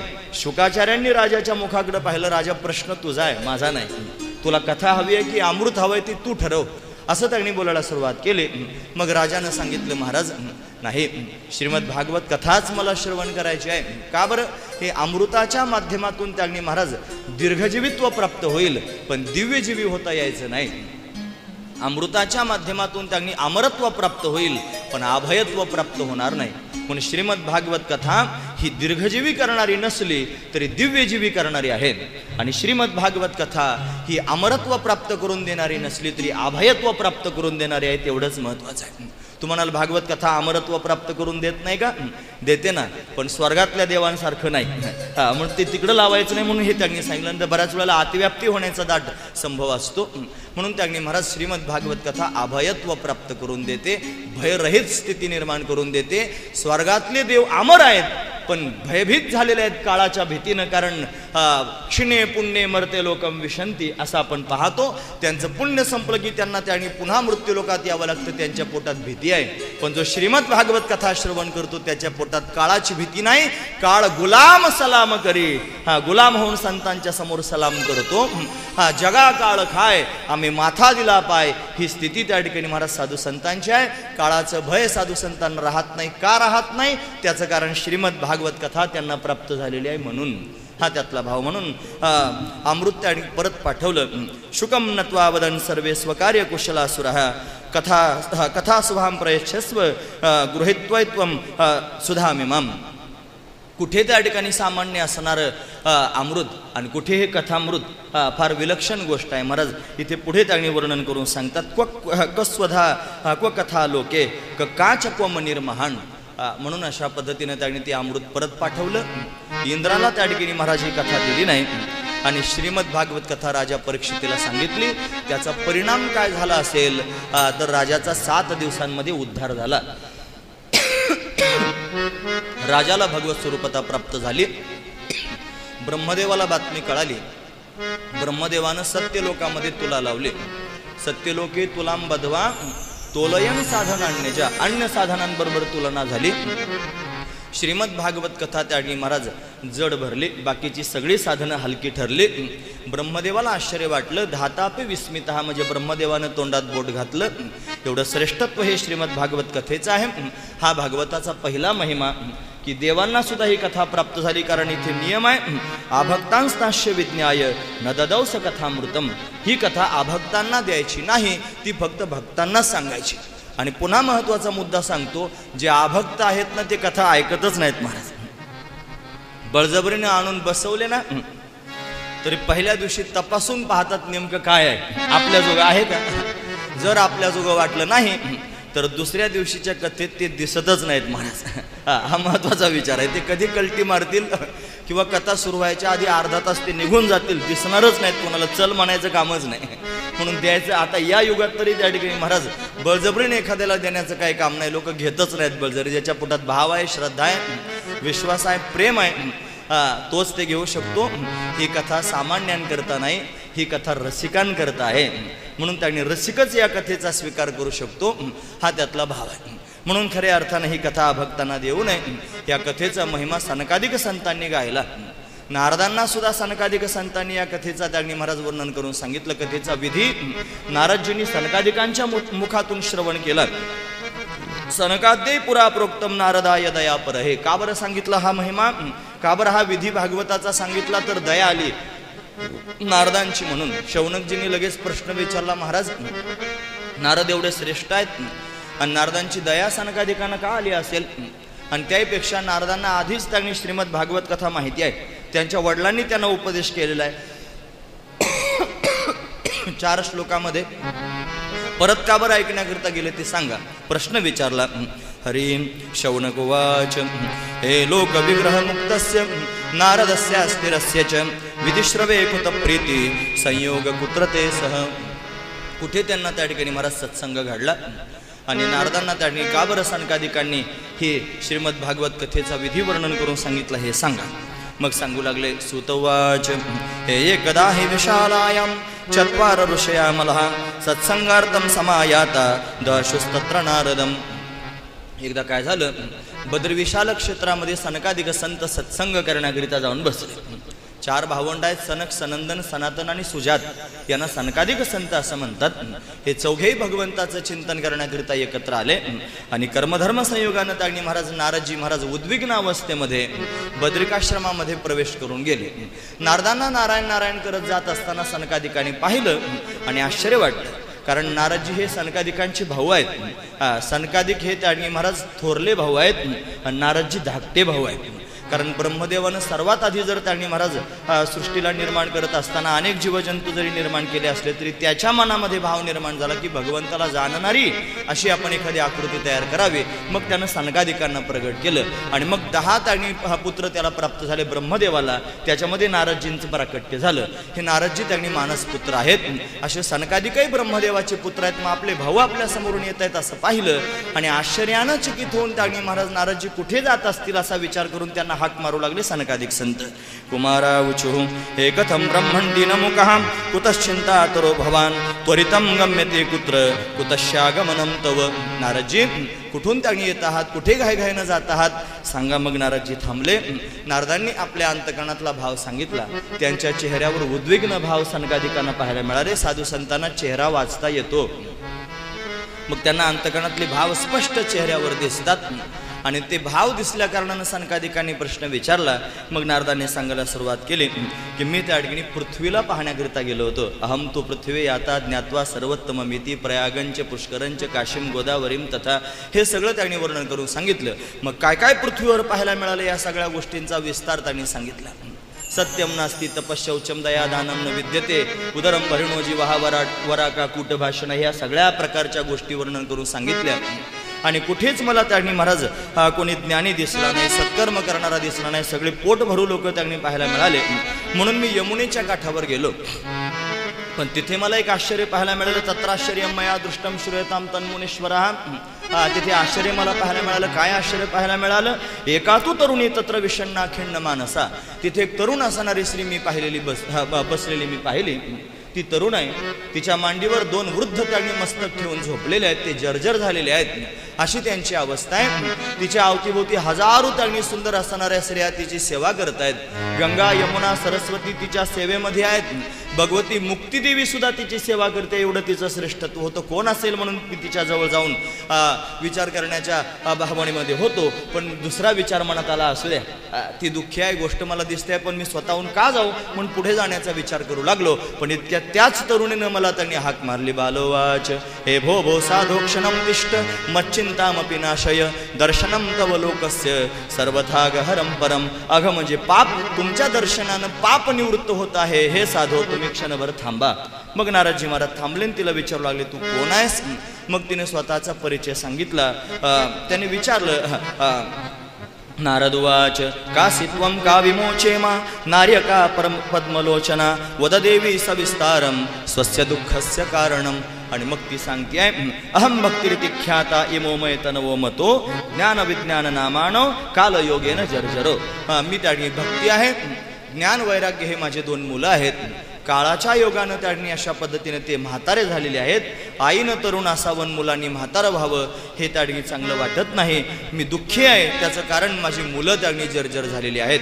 तिनं स्वतःचा जन्म कुठे झाला ते सांगितलं, कुठे वाढली ते सांगितलं. गुजरात प्रांतात गेल्यानंतर ती क्षीण झाली आणि पुढे वृंदावनात आल्यानंतर ती स्वतः तरुण झाली. पण हे दोघेजण म्हातारे झाले. सगळा वृत्तांत कळाला. नारदांना तिनं अनेक प्रकारचे प्रश्न विचारले. नारदांनी त्यांनी वृंदावनाचं महत्त्व सांगायला सुरुवात केली. मग त्या ठिकाणी कलियुगाचं वर्णन करून सांगितलं की तुझी मुलं कलीच्या प्रभावानं जर्जर झालेली आहेत. मग काय करावं? या कलीला त्यांनी राजा परीक्षितने इथे राहू का दिलं असा प्रश्न तिनं विचारला. मग कलीचं त्यांनी महाराज वर्णन करून सांगताना सांगितलं की यदा मुकुंदो भगवान क्षमा त्यक्त्वा स्वपदम गतः तद्दिनात कलिराया सर्व साधन बाधका.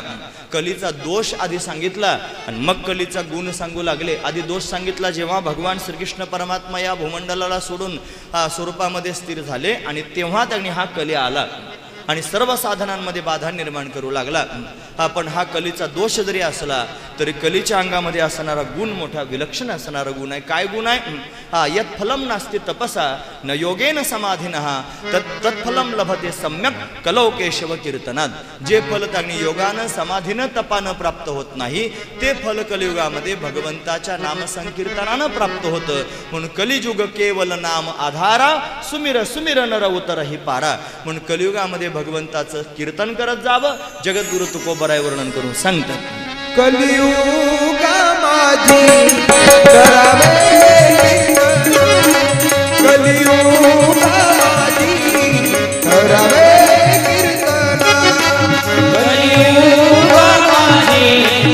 करावे कीर्तन कलियुगा माझी करावे कीर्तन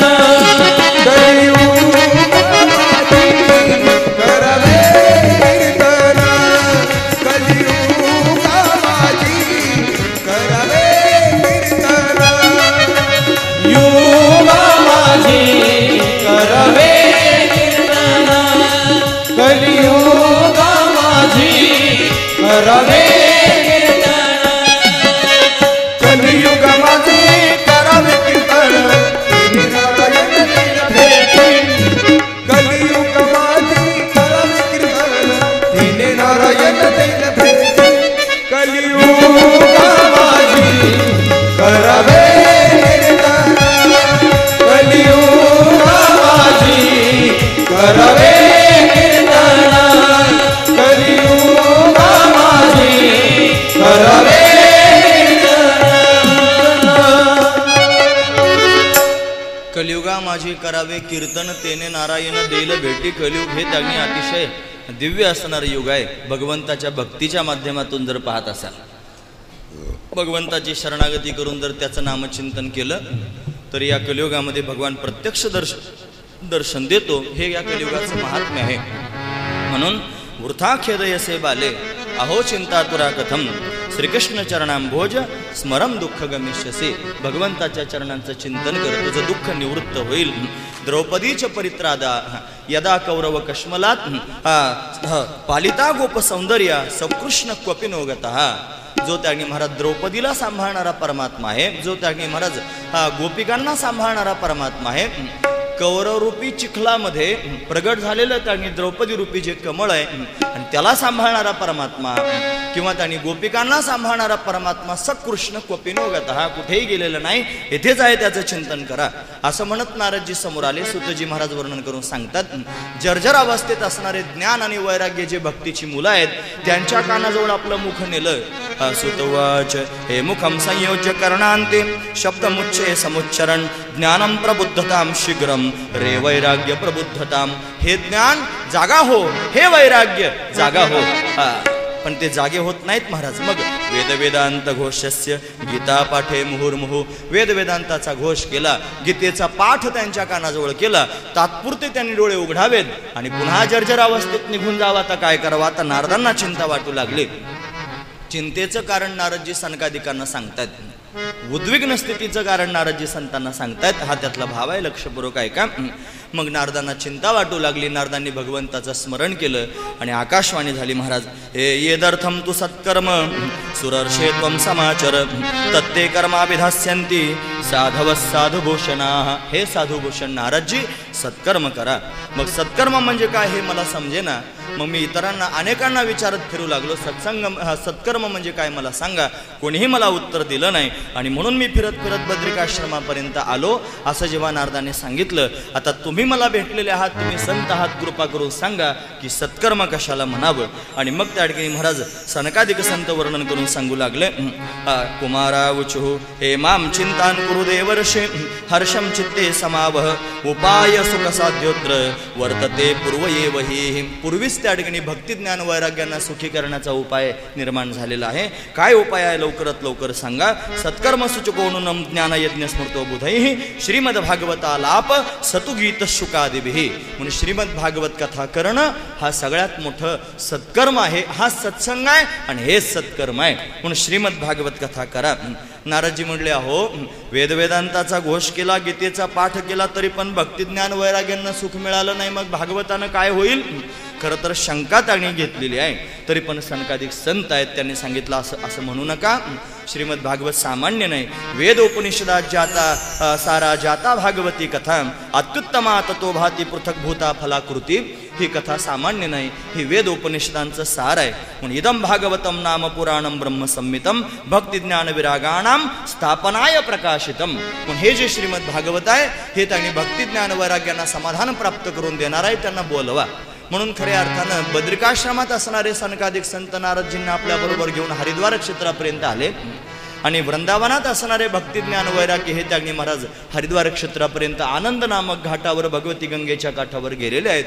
आणि तिथे त्यांनी भागवताचा विधी सांगायला सुरुवात झालेली आहे. भागवताचा महिमा सांगत असतानाच भक्तिज्ञान वैराग्य तिथे येऊन पोहोचले. सनकादिक संत कथेचे वक्ते आहेत. नारदजी महाराज मुख्य श्रोता म्हणून त्यांनी समोर बसलेले आहेत आणि कथेचा महिमा सांगायला सुरुवात झाली. भृगु वशिष्ठ चवन गौतम मेधा तिथे देवल देवल राहतो हे साधू संतांची नाव आहेत. ऋषीमुनी त्यांनी महाराज सर्वांना बातमी देऊ लागले, सर्वांना निरोप सांगू लागले, सर्वच समोर येऊन कथा श्रवण करण्याकरिता बसले. सनकादिकांनी सांगायला सुरुवात केली, हे सदा सेव्या श्रीमद भागवती कथा यस्या श्रवण मात्रेन हरिश्चित्तम समाश्रयेत. हे भागवताचं महात्म्य आहे. सदैव श्रीमद भागवत श्रवण करा. किम श्रुतै बहुभिः शास्त्रे पुराणेश्य भूमावहे एकम भागवतम शास्त्रम मुक्तिदानेन गर्जति. असा भागवताचा महिमा सांगायला सुरुवात केली. आणि हे सांगतात नाही कुठे तर चमत्कार घडला. सांगत होते महाराज, तेनेयम वाङ्मयीन मूर्ती प्रत्यक्षावर्तते हरी सेवनात श्रवणात पाठात दर्शनात पापनाशिनी. ही भागवत हा म्हणजे त्यांनी भगवंताची वाङ्मयीन मूर्ती आहे. इत्याच सर्वांच्या कानावर शब्द येऊ लागले, श्रीकृष्ण गोविंद हरे मुरारे हे नाथ.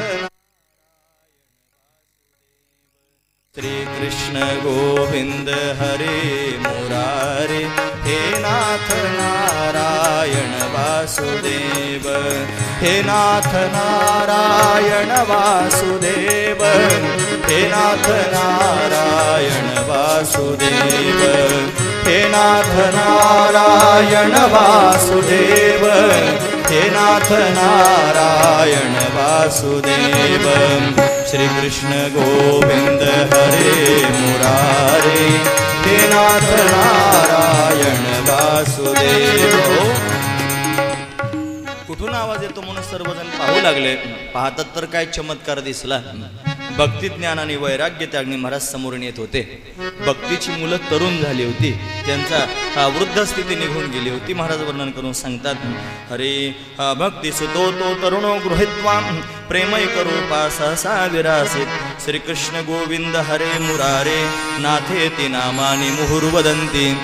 भगवंताचं नामचिंतन करत तिघेही समोरून येऊ लागले आणि आल्यानंतर त्या ठिकाणी महाराज भक्तीनं सनकादिकांना नमस्कार केला। मी कुठे राहू असा प्रश्न विचारला, म्हणून सनकादिकांनी तिला मोठा वाद संवाद होऊ लागला। ऋषीमुनींनी प्रश्न विचारले की भक्तीचा आहे कशावरून, हे ज्ञान वैराग्याचं आहेत कशावरून। बऱ्याच गोष्टी मध्यंतरी झालेल्या आहेत, पण संक्षिप्त कथेमध्ये त्या सांगता येत नसतात। म्हणून त्या ठिकाणी आपण अशा पद्धतीने सरळ पाहतो आहोत। भक्तीला राहण्याचं स्थान प्राप्त झालं। भक्तेषु गोविंद स्वरूप कर्त्री प्रेमैक धर्त्री भवरोग हंत्री, असं त्याने तिचं वर्णन करत सांगितलं। तू निरंतर वैष्णवांच्या अंतकरणामध्ये जाऊन वास्तव्य कर। भक्ती वैष्णवांच्या अंतकरणामध्ये वास्तव्य करू लागले, त्यांना समाधान प्राप्त झालं। नारदांना मोठं आश्चर्य वाटलं। मग नारदांनी पुन्हा प्रश्न विचारला, या भागवताच्या कथेच्या सामर्थ्यानं अजून काय काय घडते ते सांगा। एके विशुद्धंती वदन्तु मह्यं सप्ताह यज्ञेन कथामयेन, कृपालो भिर्लोकहितं विचार्य प्रकाशित कोपी नवीन मार्ग। कोणाकोणाचा कथेच्या सामर्थ्यानं उद्धार होतो। मग उत्तर दिलं, कुमारावचु हे ये मानवा पापकृतस्तु सर्वदा, सदा दुराचार रता विमार्गः, क्रोधाग्निदग्धा कुटिलश्य कामिन, सप्ताह यज्ञेन कलो पुनंती ते, असं वर्णन करून सांगितलं। मग एखादं उदाहरण तरी सांगा। मग सांगू लागले, अत्र ते कीर्तयिष्यामि इतिहासं पुरातनम, यस्य स्मरण मात्रेन पापहानी प्रजायते। एक पुरातन असणारा इतिहास या संदर्भातून मी तुम्हाला सांगतो। असं सांगत असताना, तुंगभद्रा तटे पूर्वम अभूतत्पत्तन उत्तमम, यत्र वर्णास्वधर्मेन सत्य सत्कर्म तत्परः, आत्मदेव पुरे तस्मिन् सर्वशास्त्र विशारदा, श्रौतस्मार्तेषु निष्णातो द्वितीय इव भास्कराः। तुंगभद्रा नदीच्या काठावर एक उत्तम नगर आहे। या उत्तम नगरामध्ये एक आत्मदेव नावाचा ब्राह्मण राहतो आहे आणि त्या ब्राह्मणाची कथा सांगायला सुरुवात केली। या ब्राह्मणाच्या पत्नीचं नाव होतं धुंदुली। बऱ्याच काळापर्यंत त्याला संतती प्राप्त झाली नाही। उद्विग्नावस्थेत तुंगभद्रेच्या काठावर जाऊन बसला। आत्महत्या करावी की काय असं त्याच्या मनात वाटू लागलं। त्याच्या उद्विग्नावस्थेमध्येच त्या ठिकाणी महाराज एक संन्याशी त्याला भेटला। संन्याशानं पाहिलं ब्राह्मण आहे आणि रडतोय। त्यानं विचारलं, यतिवाच कथम रोदिषि विप्रत्वम, का ते चिंता बलियसी वदत्वम सत्वरम मह्यम, स्वस्य दुःखस्य कारणम, तुझ्या दुःखाचं कारण मला सांग। मग त्यानं त्यांनी बरंच फिरून कारण सांगितलं। महाराज तो म्हटलं, पाल्यते या मया धेनुम, मी जी गाय त्यांनी पाळतोय ती त्यांनी तिला वासरू होत नाही। माझ्या दारासमोर मी जी झाडं लावतो त्यांना त्या ठिकाणी फळं येत नाहीत। माझ्या घरात जी फळं मी घेऊन येतो ती फळं त्यांनी जास्त काळापर्यंत टिकत नाहीत। मग हळूच सांगू लागला, माझी पत्नी अतिशय सुंदर आहे, तरुण आहे, पण तिला अजून संतती प्राप्त होत नाही। आणि मग तो रडू लागला। मग संन्याशानं त्याचं कपाळ पाहिलं आणि पाहून सांगितलं, बाबा तुला त्यांनी संतती प्राप्त होऊ शकत नाही। मुंच्या ज्ञानम प्रजारूपम बलिष्ठो कर्मणागती, विवेकम सुसमासाध्य त्यज संसार वासना, संसाराची वासना टाकून दे, भगवंताचं चिंतन कर। मी जसा संन्यास आहे तसं त्यांनी तू भगवंताचं चिंतन करत राहा। त्यानं नकार दिला आणि मग मात्र त्यांनी त्याला खरं सांगावं लागलं। शृणुविप्रमया तेद्यम प्रारब्धम तु विलोकितम, सप्त जन्मावधी तव पुत्र नैवच नैवच, 7 जन्मापर्यंत तुला पुत्र प्राप्त होऊ शकत नाही। मग तो महाराजांवरच रागावला। तो म्हटला, विवेकेन भवेत किम्मे पुत्रम देहि बलादपि, विवेकानं मला काय होईल, मला बळजबरीनं पुत्र प्राप्त करून द्या, असं बोलायला सुरुवात केली। मग साधूनं विचार केला, उपदेशो हि मूर्खानाम प्रकोपाय न जायते, पयप्पानम भुजंगानाम केवलम विषवर्धनम. म्हणून सापाला जर दूध पाजलं तर त्याचं विष होत असतं. मूर्खाला उपदेश केला की तो आपल्यावर धावत असतो. म्हणून मूर्खाला उपदेश करत जाऊ नये हा त्यातला भाव आहे. सहज त्यांनी आपल्या झोळीमध्ये हात घातला, एक फळ काढलं आणि त्या संन्याशानं ते आत्मदेव ब्राह्मणाला देऊन टाकलं महाराज. आणि त्याला सांगितलं, हे तस्याग्रहम समालोक्यम फलम एकम सदत्तवान इदम भक्षय पत्न्यात्वम तत पुत्रो भविष्यते. हे जर तुझ्या बायकोनं खाल्लं तर तिला पुत्र प्राप्त होईल. काही नियम अटी सांगितल्या महाराज. सत्यम शौचम दयादानम एकभुक्तम तु भोजनम वर्षादपि स्त्रिया कार्यम तेन पुत्रोती निर्मलः. असं जर वर्षभर तिने नियम पाळला तर तिला निर्मल असणारा पुत्र प्राप्त होईल. आयाबायांची भेट झाली, तिची एक बहीण तिच्या घरी आली आणि मग दोघींचा संवाद झाला आणि मग विकल्प निर्माण झाला, हे फळ कोण्या संन्याशानं दिलंय, मी का खाऊ. त्याची पत्नी त्या ठिकाणी ब्राह्मणासारखी नव्हती. तिचं वर्णन याच्यात फार सुंदर आहे. तरुणी कुटिला तस्य सख्य ग्रेचरोध अहो चिंता ममोत्पन्ना फलम चहान भक्षये. काय करू असं तिला वाटू लागलं. मग ते फळ बहिणीच्या सांगण्यावरून तिनं गाईला खाऊ घातलं. बहीण नुकतीच त्याने गरोदर आहे, गर्भवती आहे. तिनं सांगितलं, माझा मुलगा मी तुला देऊन टाकील, तुला तुझं घर भरलेलं आहे पण खाणारं कोणी नाही. मला त्यांनी 6 लेकरं पूर्वीचे आहेत पण माझ्याकडे धन नाही. माझा नवरा मोठा लालची आहे, तू जर त्याला धन दिलं तर आम्हाला होणारा मुलगा आम्ही तुला देऊन टाकू असं सांगितलं. आणि तिनं आपल्या पतीला खोटं सांगून टाकलं की मी गर्भवती आहे. ब्राह्मणाला मोठा आनंद झाला. बहीण तिकडे गर्भवती आहे तिची. आणि मग मात्र त्यांनी महाराज यथाकाल दोघीही बाळणपणाकरिता म्हणून माहेरी गेल्या. बहिणीला मुलगा झाला, तिनं तो धुंदुलीला देऊन टाकला. बहिणीचा मुलगा मरण पावला असं धुंदुलीने नवऱ्याला सांगून टाकलं. आत्मदेवाला पुत्र प्राप्त झाला असं वाटून त्याला फार आनंद वाटू लागला. आणि तो त्यांनी महाराज अनेक प्रकारानं दानधर्म करू लागला. त्यानं आपल्या मुलासहित पत्नीला त्यांनी आपल्या घरी आणलेला आहे. पण मला दूधच येत नाही, आता मी काय करू. मग त्यांनी माझ्या बहिणीचा मुलगा मरण पावला, मग तिलाच आपल्या घरी आणलं तर नाही चालणार का, म्हणून बहिणीला घरी घेऊन आली.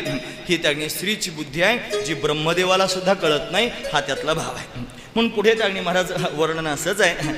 3 महिन्यानंतर ती जी ज्या गायीला फळ खाऊ घातलं होतं ती गाय सुद्धा गर्भवती झाली. आणि 9 मास पूर्ण झाल्यानंतर गाय प्रसूत झाली आणि तिला सुद्धा मुलगा झाला. गायीला वासरू होत असतं पण गायीला मुलगा झाला. का झाला असेल त्याचं कारण, संन्याशानं फळ वासरू होण्याकरिता दिलं नव्हतं, संन्याशानं फळ मुलगा होण्याकरिता दिलं होतं. मग ते गायीनं खाल्लं तरी मुलगाच होणार होता ना, आईनं खाल्लं तरी मुलगाच होणार होता. म्हणून गायीला सुद्धा मुलगा झाला. पण त्याचे कान गायीसारखे होते म्हणून त्याचं नाव गोकर्ण असं ठेवण्यात आलं. क्रियत्कालेन तौ जातो तरुणो तणवो उभो. दोन्ही मुलं त्यांनी तरुण झाले. गोकर्ण पंडितो ज्ञानी धुंदुकारी महाखलहा. त्या बाईनं धुंदुली तिचं नाव, तिच्या नावावरून मुलाचं नाव धुंदुकारी ठेवलं. धुंदुकारी मोठा खल प्रवृत्तीचा जन्माला आला आणि गोकर्ण पंडित झाला. म्हणून असा पंडित असणारा गोकर्ण भगवंताचं चिंतन करू लागला. पुढे जाऊन या धुंदुकारीनं त्यांनी बापाचं सगळंचे सगळं धन खर्च केलं. हा वेश्यांची संगती करू लागला. हा त्यांनी शिवहस्तेनं भोजनम असं म्हटले. प्रेताच्या हातानं खात होता. कसा खात असेल प्रेताच्या हातानं, प्रेत कसं खाऊ घालेल त्याला, हे तरी विचार करण्यासारखंच आहे ना. इथे शव शब्दाचा अर्थ, प्रेत शब्दाचा अर्थ काय घ्यायचा माहिती आहे, जो जिवंत आहे पण हातानं कधी भगवंताकरता टाळी वाजवत नाही, डोळ्यानं कधी देवाला पाहत नाही, कानानं भगवंताचे गुणानुवाद ऐकत नाही, मुखानं भगवंताचं नामचिंतन करत नाही, मनानं भगवंताचं स्मरण करत नाही, तो जिवंत असून मेल्यासारखाच आहे. म्हणून त्याच्या हातचा अन्न हा ब्राह्मण असून खात होता. म्हणून अशा पद्धतीने त्याचं वर्णन केलं. हा कुसंगतीला लागलेला धुंदुकारी आहे. याला त्रस्त होऊन त्यांनी बाप वनात निघून गेला. गोकर्णानं त्याला उपदेश केला. त्याला गोकर्ण गीता म्हणतात. म्हणून त्यांनी महाराज तो वनामध्ये निघून गेला आत्मदेव ब्राह्मण. आणि त्याला त्यांनी सद्गती अशा पद्धतीने प्राप्त झाले. आणि मग त्यांनी महाराज जी धुंदुली आहे या धुंदुलीला तिचं धन मागू लागला. ती त्याला घाबरली. पितरी उपरते तेन जननी ताडता वृषम क्व वित्तम तिष्ठती भ्रुवी हनिष्यलतयान चेत. मी तुला लाथेन मारीन असं तो म्हणू लागला. ती त्याला घाबरली. आणि रात्रीच्या वेळेला त्यांनी पळून जात असताना घरातून मुलाच्या भीतीनं पळू लागली. रात्रीच विहिरीत जाऊन पडली. इति तद्वत् वाक्य संन्यासात जनन्या पुत्र दुःखतः कुपे पात कृतो रात्रो तेन सा निधनम गतः. ती त्यांनी विहिरीत पडून मरण पावली. बाप निघून गेला, आई त्यांनी मरण पावलेली आहे. याचं राज्य आलं आणि त्यानं त्यांनी महाराज त्या पाचही वेश्यांना आपल्या घरी त्यांनी आणलेला आहे. त्यांचा संग करू लागला. भविष्यामध्ये या वेश्याच आहेत. त्यांनी महाराज जीवेच मारून टाकला. त्याच्यावर अंत्यसंस्कार झाले नाही. घरातच खंदक घेऊन पुरून टाकला. पिशाच्य योनीला गेला, रडू लागला. गोकर्णजी महाराज तीर्थयात्रा करण्याकरिता जात होते. ते आपल्या मातेच्या निमित्तानं, आपल्या भावाच्या निमित्तानं पिंडदान करत होते, सगळा विधी करत होते. ते पुन्हा एकदा आपल्या गावात आले. तीर्थयात्रा करून करून गावात येऊन आपल्या घरासमोर मुक्काम केला. रात्रीच्या वेळेला हा त्यांनी महाराज उग्र रूप धारण करून गोकर्णाच्या समोर प्रगट झाला. गोकर्णानं विचारलं, कोण आहेस तू? कस्त्वम उग्रतरो रात्रो कृतो यातो दशामी माम किं वा प्रेत पिशाच्यो वा राक्षसोस्ति संशयनः. तू कोण आहेस मला सांग. त्याला बोलता येत नव्हतं, फक्त रडत होता. गोकर्णानं हातात पाणी घेतलं, मंत्रित करून त्याच्यावर शिंपडलं. त्याचं पाप थोडं कमी झालं आणि मग तो सांगू लागला, अहम भ्राता तो देवस्ती धुंदुकारेती नामनः स्वकेनैव दोषेन ब्रह्मत्वम नाशितम मयः. मी माझ्याच दोषानं ब्राह्मणत्व नष्ट करून बसलो. मी पिशाच्य योनीत गेलो. तुझा भाऊ आहे, माझ्या उद्धाराकरिता काहीतरी कर.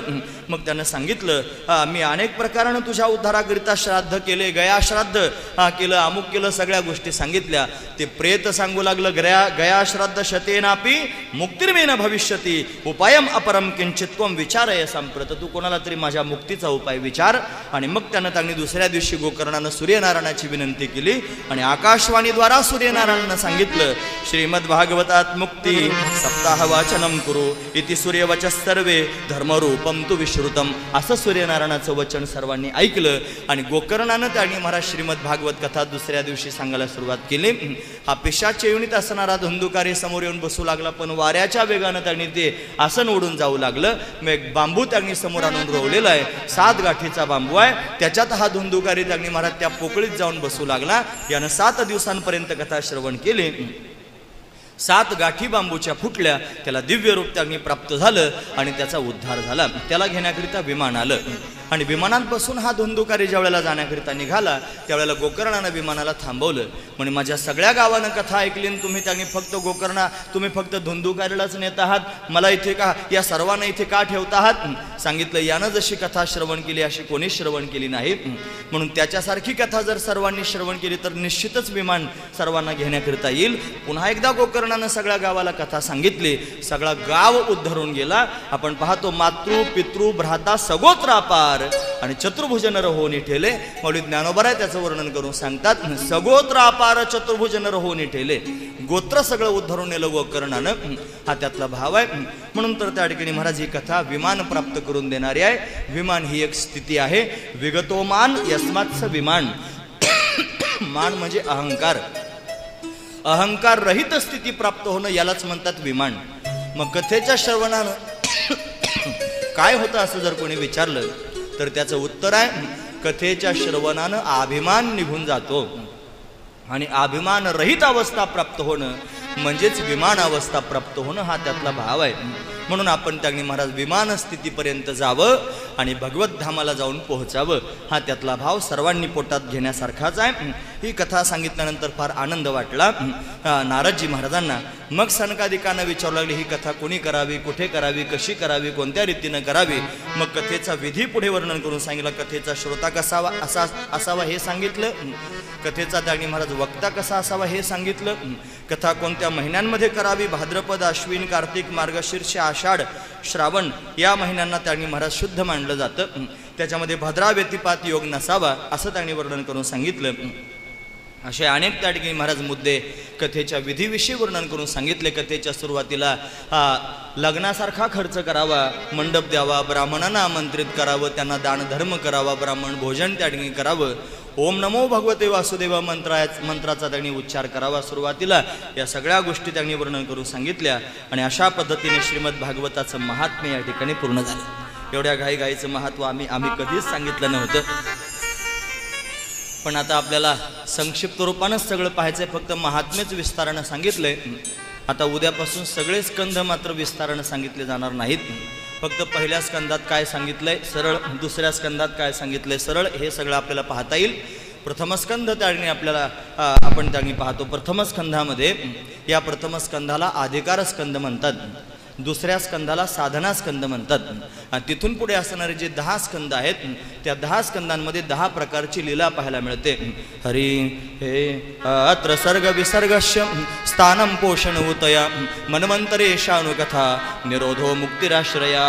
10 लक्षणं भागवताची सांगितली आणि या 10 लक्षणांचं वर्णन 10 स्कंधांमध्ये आपल्याला पुढे पाहायला मिळेल. आपण ते उद्या संक्षिप्त रूपानं पाहून दशमस्कंधात प्रवेश करू आणि दशमस्कंधामध्ये उद्याच्या सत्रामध्ये श्रीकृष्ण जन्मापर्यंत आपण जाऊ.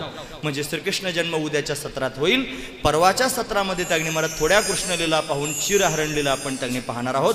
आणि ती चिरहरण लीला म्हणजेच त्यांनी महाराज रासलीलेचा प्रारंभ आहे आणि तो आपल्याला पुढे पाहायला मिळेल.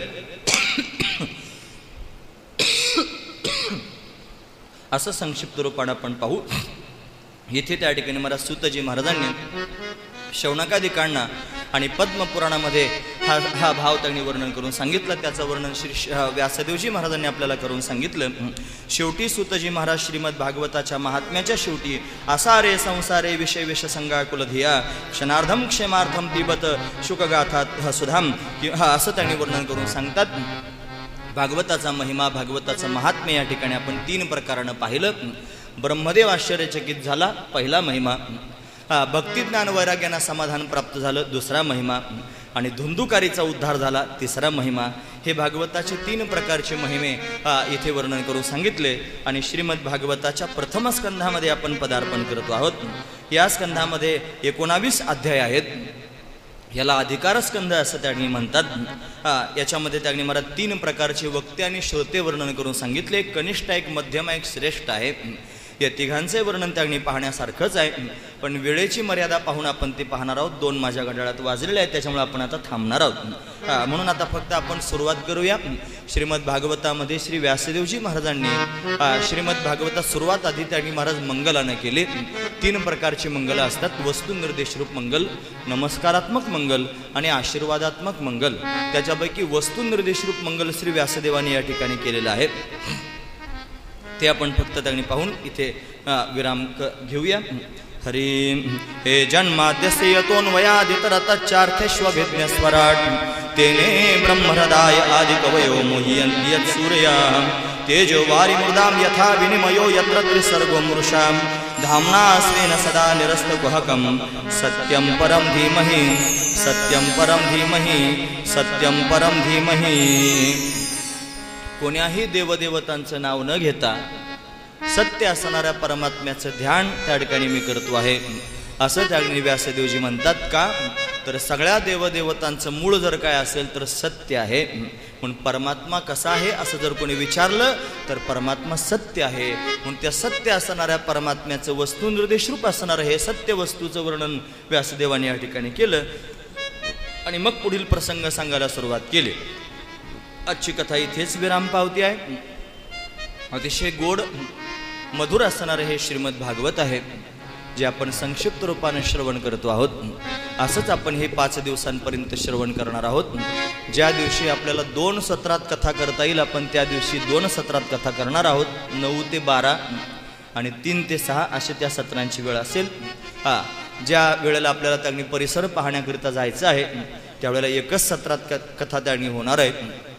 म्हणून जरा बऱ्याचशा गोष्टींना दूर ठेवलं पाहिजे.